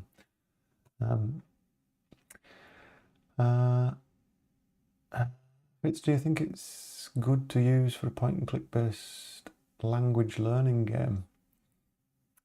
Yeah, I think so. Yeah. Adventure Creator is so powerful. I think you could make any type of game you could imagine with it, to be honest. It just involves thinking outside the box a little bit, because ultimately it's based in Unity. You can use all the physics, all the other stuff that's in Unity, and use Adventure Creator to bring some things together in it. Interactions, clicking on things, dialogue, text on screen. You can kind of use all of the tools that are in there. But I think unless you know how to use Unity, Adventure Creator will be really difficult. It is ultimately a plugin for Unity. You still need to know your way around Unity to get the most out of it, definitely. Right, let's get these ladders grouped up as well. New group. I need to sort out the brightness of them. And I think what I'm going to do, just for my own sanity, is try and just add some shading to this, and then I'll get it into Unity, chop it in, and have the character come walking through it. And then at least I know I've got a scene that looks right scale-wise and everything. So these ladders, we want them a bit darker. Contrast. Oh. You can't do a group. Well, there you go. So you can't do brightness and contrast on a group. You have to do it on the layers.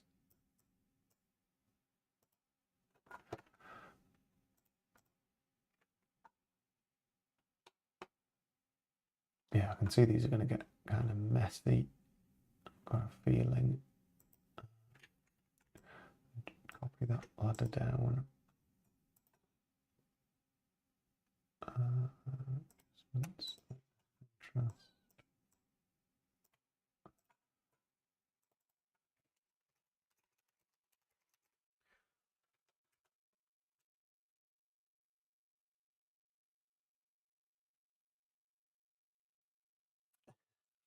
it sounds interesting. So one in 2D, one in 2.5D, one in 3D, all the Ds. You need a 4D as well. The is it the first game you're making, Fritz? Is that yeah, I mean the thing is, credit to anyone who's got an exciting idea that they wanna do. All I can ever recommend to people is, I've learned from experience, keep the scope small if you can. There's everyone's first game is the game they want to make, and that usually means it's a game that's actually like their dream game. And the problem with that is the scope is usually way beyond what you have time to make in your available time. So I would always just recommend people to try and keep the scope short. If you haven't seen my first live stream, this Fig Jam board, I mentioned this earlier, Figma's completely free. God, that's bright. Figma's completely free.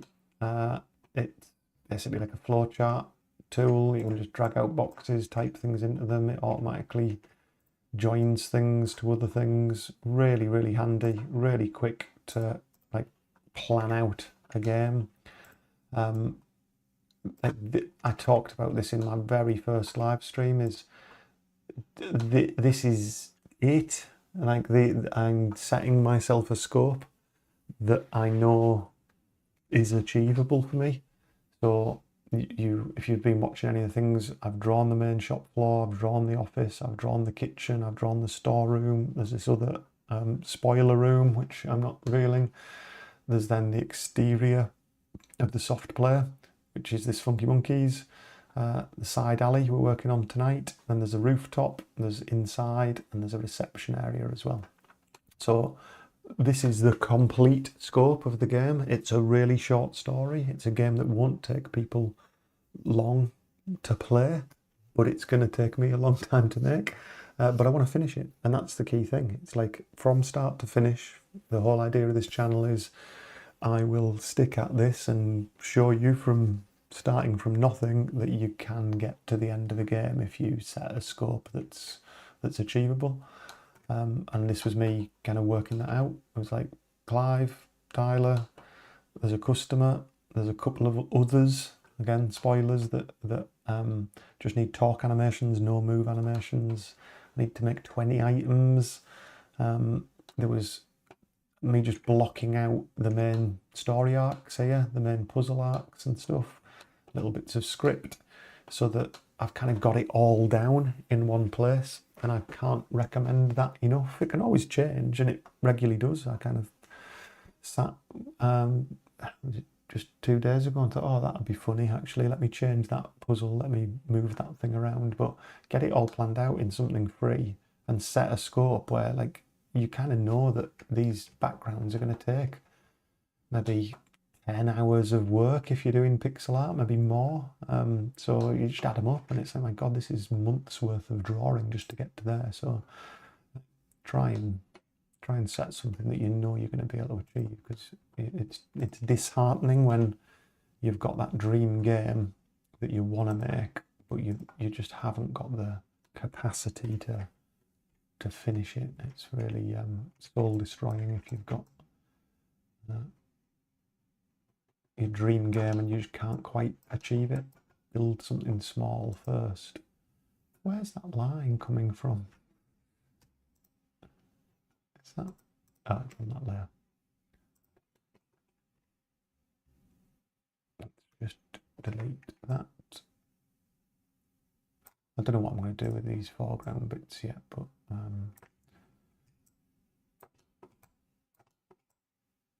what I'm going to do is just add a bit of detail to this ground. Actually, maybe we'll just go around and start sticking a bit of shading in. What time are we on now? It's nearly 10:30 now.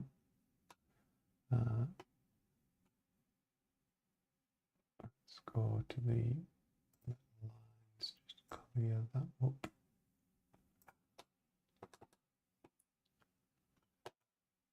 think what I'll do is I'll just create a shadow layer. What I'm going to do is just start blocking in some shadows just to darken all this up a little bit, so I can start to get a feel for how it's going to be. So with this stuff, I sometimes just quite loosely blob in like dark areas, like where there would be shadows cast, and don't worry about the fact that they're like totally black. I've got a shortcut key which is to hold control to erase, which I find really handy. So if you draw in, you make a little like mistake, you can just erase without going to change the tool. But the idea of this like is just quickly getting in some shadows. So the odd little pixel here and there isn't really a problem. This is going to be dark.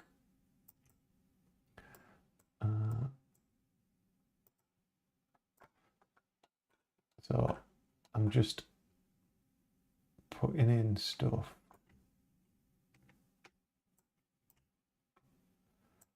Whoops. Putting in hints of where shadows are going to be. Just going to darken up some of this. Ideally, I should do all these on layers related to the item. Some of this is laziness, but some of it is me realizing over the years that this stuff people don't really notice. It's going to be pixel art ultimately that's in a retro, fast drawn style. So I don't think it's the end of the world if we've got some weird shadowy bits. Right, some more text.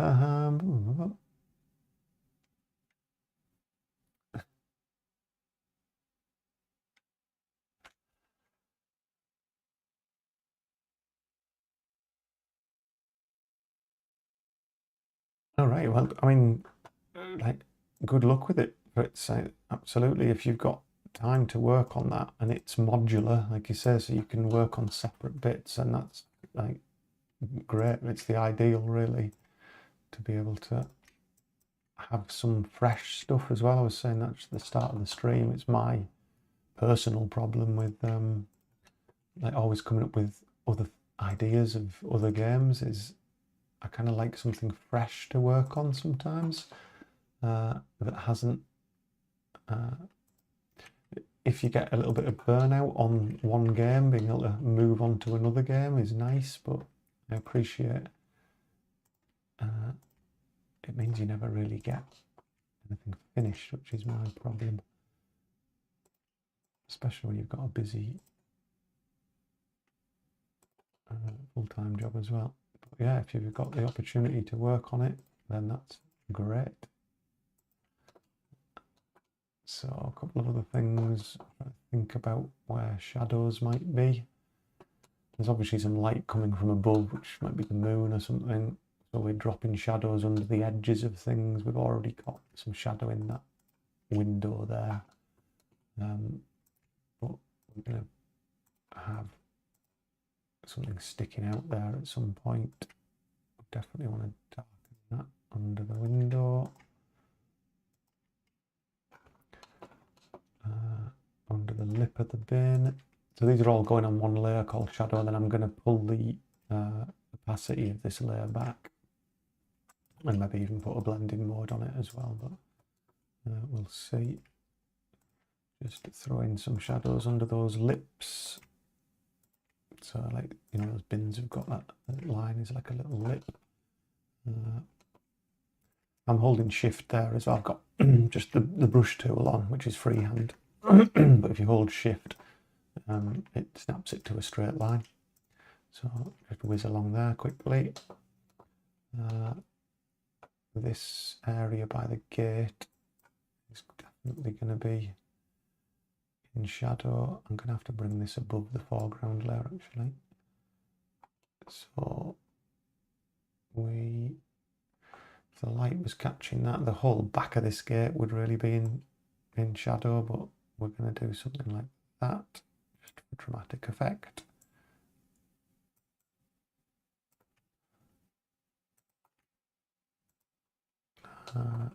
we'll leave a line of pixels grey as if it's just catching the light. So pull that down to there.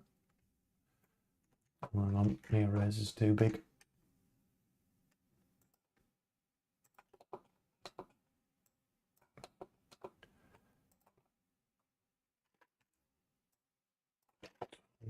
In black, maybe like a shadow cast there. A light's coming in from the car park. Whoops, filled the whole thing in black. Definitely want a bit of shadow under there. Let's make pixel a bit bigger because that's like a fascia kind of thing.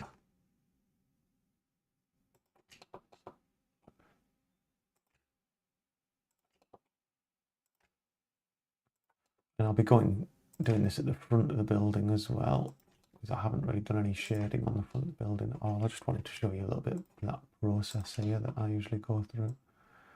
And it's sometimes take a little bit more time than I'm taking here, but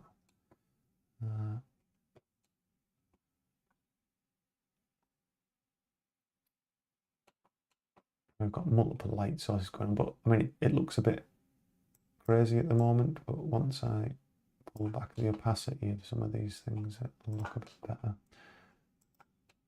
Kind of dark down the side of there.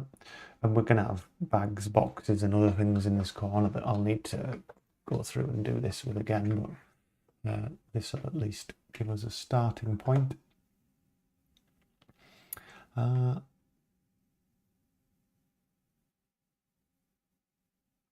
All right, Fritz, that's, I mean, that's, yeah, great. I mean, I work on that kind of thing in my day job as well, in basically trying to encourage young people to take up certain careers by making games that get them excited about those careers. So some of that stuff, yeah, definitely rings true. Like that sounds like, yeah. All right, that's great. That's really, really noble of you. Yeah, all right. Oh, that's great. I mean, anything where, yeah, you can use entertainment, fun, games, things that like young people are obviously engaged with, and use that for good to change like their outcomes in life. That's fantastic, very noble stuff. Right, I think. Oh, and I'll put one line here as well as if this is like an offset, like where this is almost like a.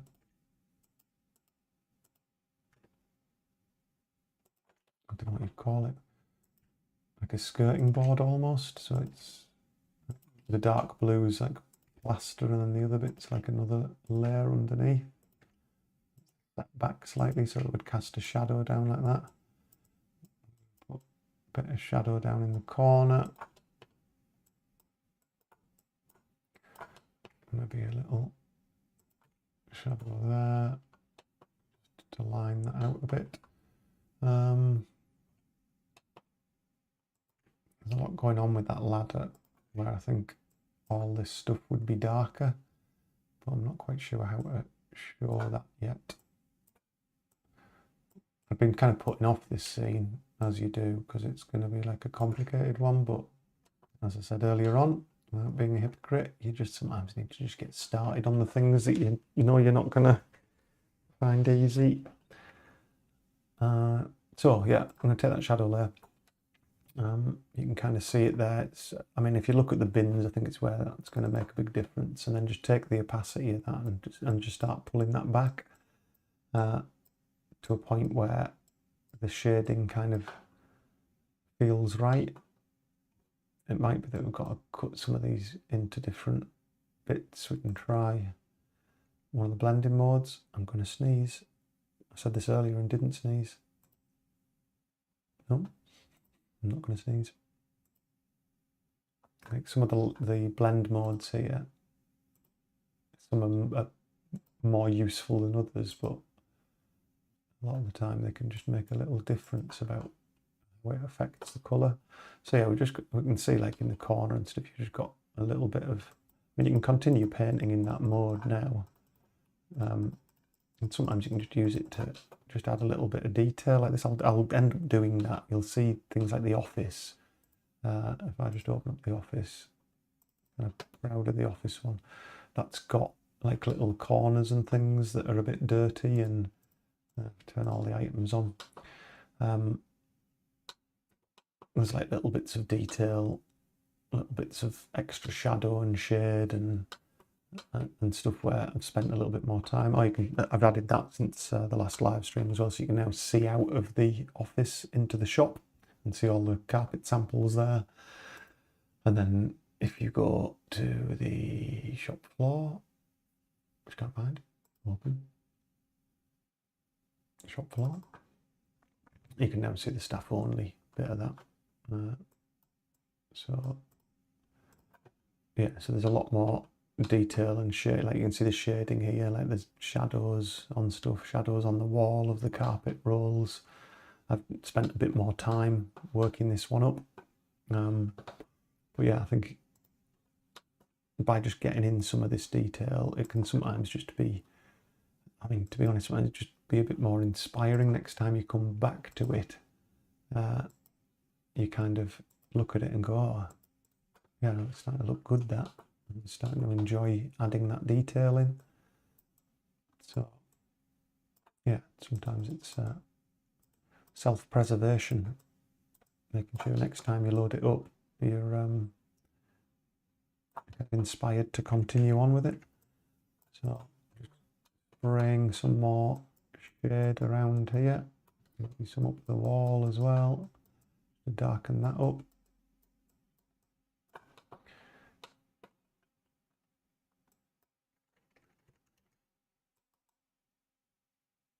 More shadow from that. A nicer darker colour there. Some of that darkened off, so that the light's hitting some of the bits of the ladder and not other bits.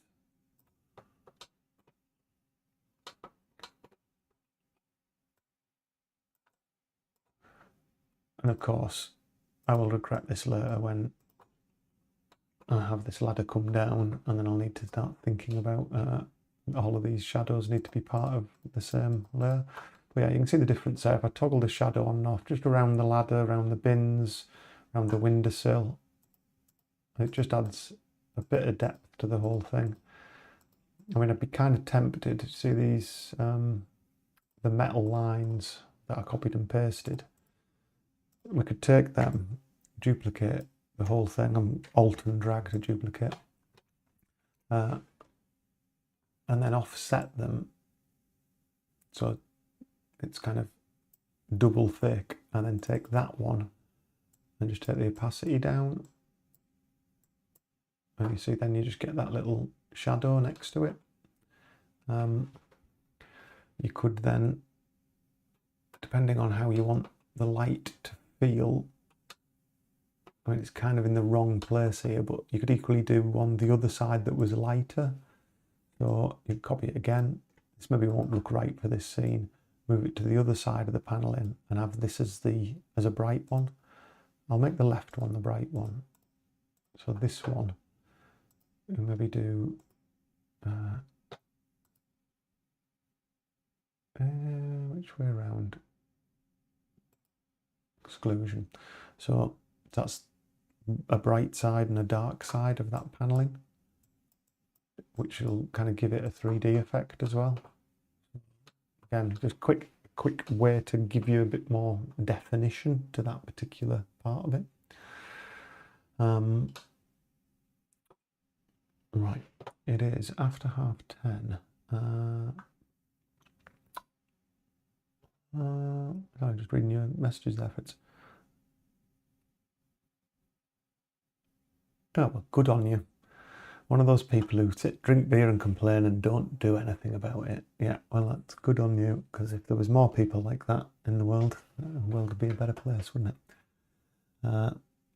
You say Blender mods. Oh, right, 10 add-ons. All right, cool. Yeah, yeah. I've never really had a chance to play with Blender at all, really. But yeah, I can definitely see how powerful it is. Having been a 3D modeler years ago, or doing it at university in my first job as well.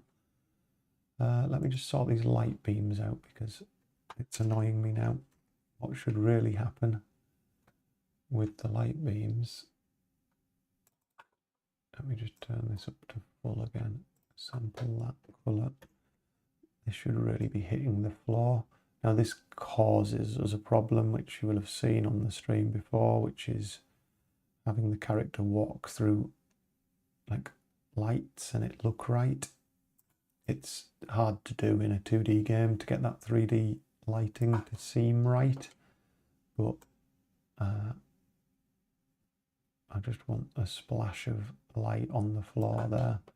What we could do as well is then take the opacity down of the brush we're using and just skirt around it with something a little bit more opaque. I missed a pixel. And then do it again, take it down a bit further.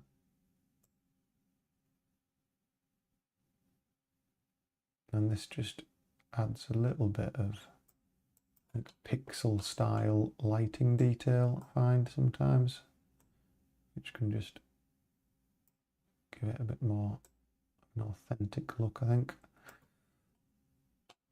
It obviously looks crap there, but we'll pull all that all the way down. And then we'll use the lights in Unity to light some of that up. We'll see how it looks. The angle looks a bit weird there. The light's not quite coming from the right place. But we're getting there. We started tonight with nothing and we've got to there so far, so that's not so bad. I'm maybe just going to dot in. Haven't decided, like the sky at the front, it is just one of these, forgot what they call them. It's on here. When you go to dither, a biomatrix dither. So I might put that in the sky just because it's got like a nice retro feel to it. So if I sample the dark and sample the light and then go to gradient tool, stick the matrix dither in. Oh, can't do it because I've got, let's turn that off.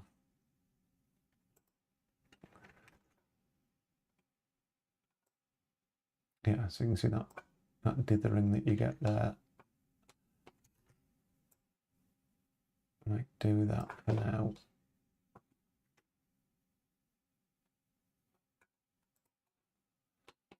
Just to add a little bit of, yeah, I'm still not totally sure about how I'm going to do the sky. Not over keen on that. But let's stick a couple of little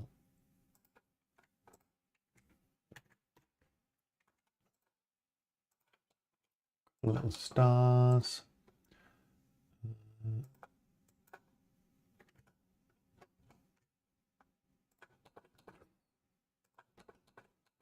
Let's just get this into Unity.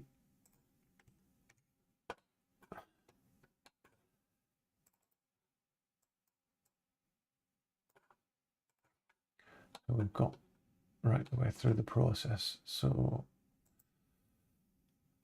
the shadows are on some of the foreground items, which is exactly what I wanted to avoid. So what foreground is? Only that gate has got shadows on it. So let's just chop the shadows from the shadow layer there. Cut them out. Got this foreground layer. Got the bricks. Paste them in.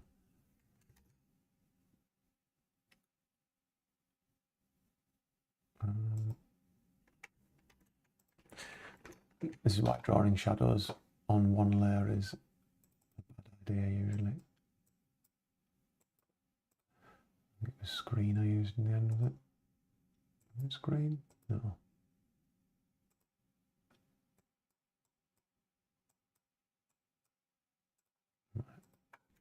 That'll do for now. We get the idea. So all this foreground stuff needs to be chopped out. And then everything else, including the shadows, we'll put all of that in a group. Select down all of them, right click, new group. Oh, that didn't work. What was that? Let's try that again. New group. Why is it doing that? Have I got something locked? Oh, because there's already a group in there. Can you not group a group? Can't have a group inside a group. Yeah, you can. Yeah, there we go. So backdrop. I thought you could. I'm sure I've done that on everything else. Backdrop. So that's everything. We've got our all the 3D art we started with, which was that screenshot out of Sketchup. We've got to that position, starting to look all right. A lot of work to do still on it, I think. So we're going to export these two things. We're going to export the foreground, which is just this stuff that's always going to sit in front of the player. Oh, I've noticed a problem. That shouldn't be in the foreground. Is it in the background too? No, it's not. I don't think it'll matter. It won't matter because his head's going to be shorter than that gate. It'll be fine. I'll clear that up at some other point. So this is side alley Aespite. Let's save that. We're going to go File, Export as. We're going to choose where to put it. So my sprites, rooms, side alley. I'm just going to overwrite that one because it was a basic one I put in ages ago. Oh. It's not what I was meant to be doing. I was meant to be turning the foreground off. Doesn't really matter, but it helps. So my sprites, rooms, side alley, export over that. Yes, export, yes, and then turn that off. Just have the foreground, do the same again. Export as, go back there, side alley, understand, foreground, go, save that, export, yes. So let's just jump across into Unity quickly. That's it. Oh, this is on my ultra wide. Let me just rescale this window so you can see it all. There you go. So I was working on the kitchen earlier. A few new things in there. Well, there isn't yet the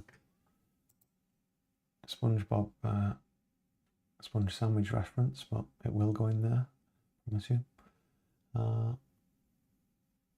Side alley.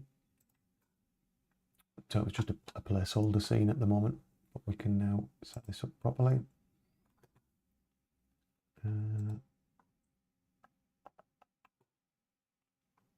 So my sprites, rooms, side alley.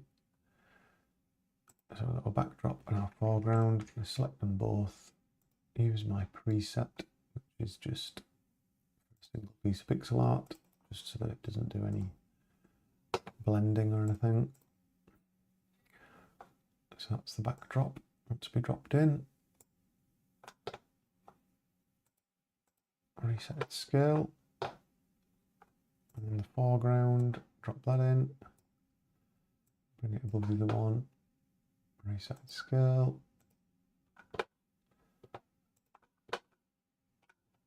So I've got them in. And let's sort out the walkable area. Yeah, apologies, it's quite small, that bit of this screen. I mean, I don't need these on at the moment.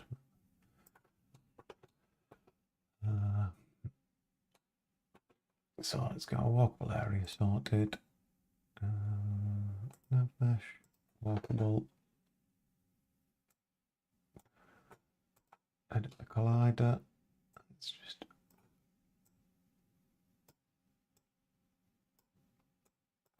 sort that out.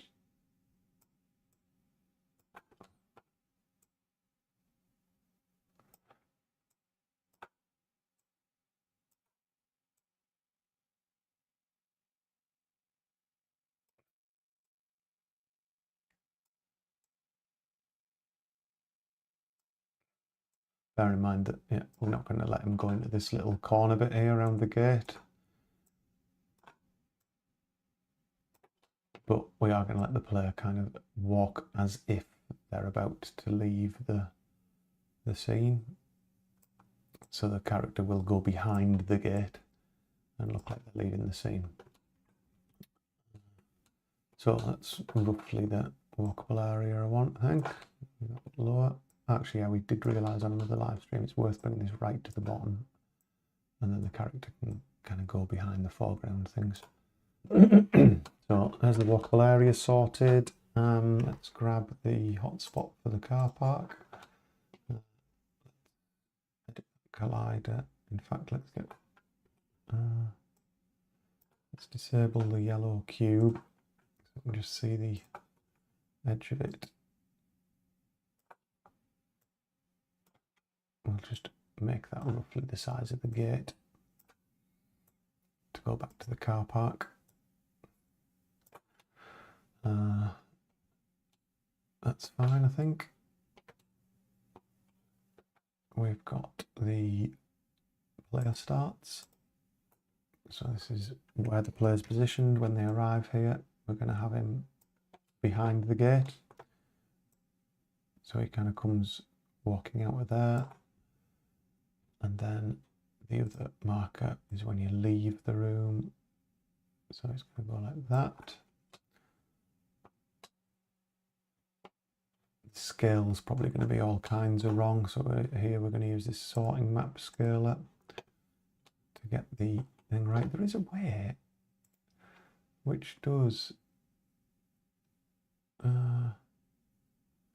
stick this back to linear because it's easier. There's a way to preview it. Oh, cheers, Chris. Thanks for joining in. Yeah, good night. I'll see you on the next stream. I'm going to have to finish in the next 10 minutes anyway. I'm up for work in the morning, so yeah, I just want to try and get this scene and get the character walking in it, and it'll be good, I think. Yeah, the colour coding of folders, it's called Rainbow Hierarchy. It was a couple of quid on the Unity Asset Store. Colour codes them all and set up all settings here. I've shown this in one of the other live streams actually. You can put little icons, little colours. It just looks for a name, underscore interactions, underscore hotspots, which are all the default names from from Adventure Creator, and then set up with your own colour schemes and just drop that prefab in. Really handy. Yeah, I think that probably answers your question. That's the only add-on I think I'm really using is that, and it's not specifically for Adventure Creator, it's just for Unity, just to colour code the folders. Right, let's hit play. Let's see if the scale of the character and stuff here. So scale is not right. And layer order's not right. So we just need to sort that out. So this order in there, so that's 10.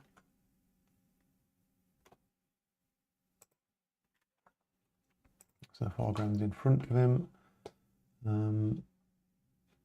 Just go to game view, turn off maximized so I can switch between the two and just check a couple of things like the height of him.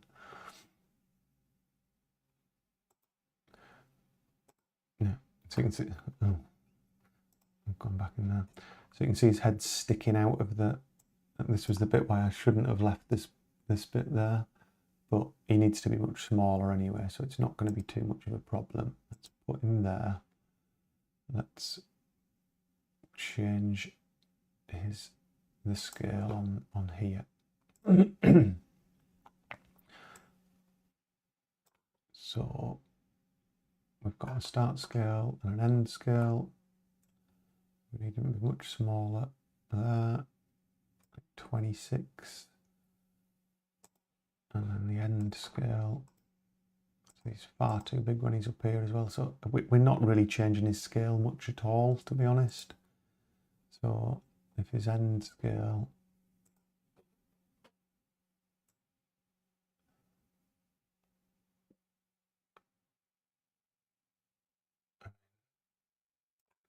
probably about right. Look at that. Oh no, what's happened there? That's weird.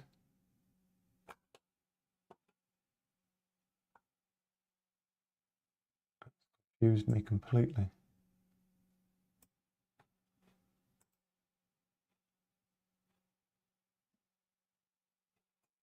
That has utterly confused me. What's going on there?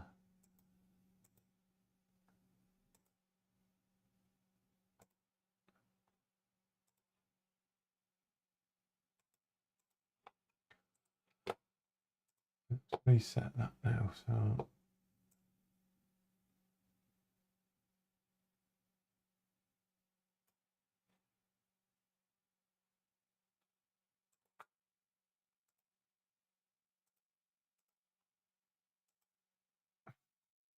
I'm getting completely confused now.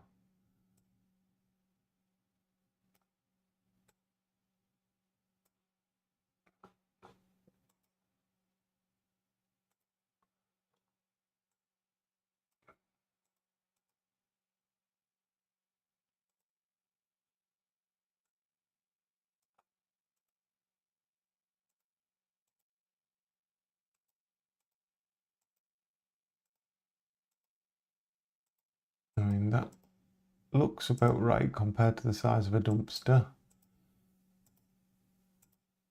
Compared to the building size, the gate size, but I immediately realise he can obviously reach them ladders, and part of the puzzle is getting the ladders down, so shows me my scaling's off. So what I'll need to do is cut off some of these ladders, have them much higher, so it's something that's obvious that you're going to have to kind of get down from there. But yeah, that feels like about the right scale, I think.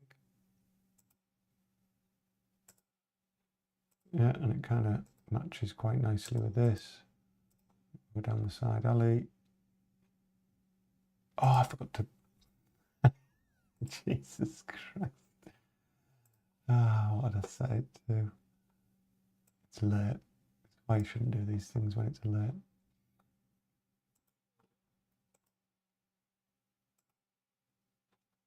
So it wants to be smaller there. A bit bigger down here.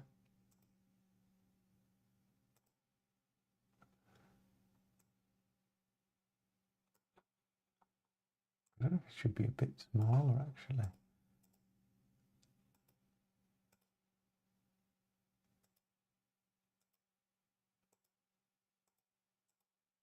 Yeah, that feels alright. So 45 and 89. 45 and 89. Leave it at that for now. But yeah, I think we are fast approaching 11 o'clock. I think that's probably about as much as we can get done this evening, but I'm kind of happy with that. I've got a scene in, it looks all right, it's blocked out, the size looks about right. I could start adding more items to the pixel art, but it means I can put all the hotspots in for the puzzles and bits and pieces that need doing there. It's connected up to the car park. Yeah, feels right. You can see that alleyway. You're kind of expecting to see a red brick wall, a bin and everything else, and you see all of that. So I'm quite happy with that, given that we've started the night with absolutely nothing for that scene other than the basic 3D model. So yeah, I think that's probably where I'll call it this evening. Thanks very much to everyone in the chat. It's been really cool tonight. Been lots of people with input, lots of people with stuff to say. Really great to speak to people, and really appreciate the feedback. Really appreciate you coming along on the live streams. It makes it a lot more fun when there's people here pitching in as well. So if you haven't already, please do click on the subscribe thing, click the little bell so that when I do this, you get a little notification. I'm trying to do Sunday evenings.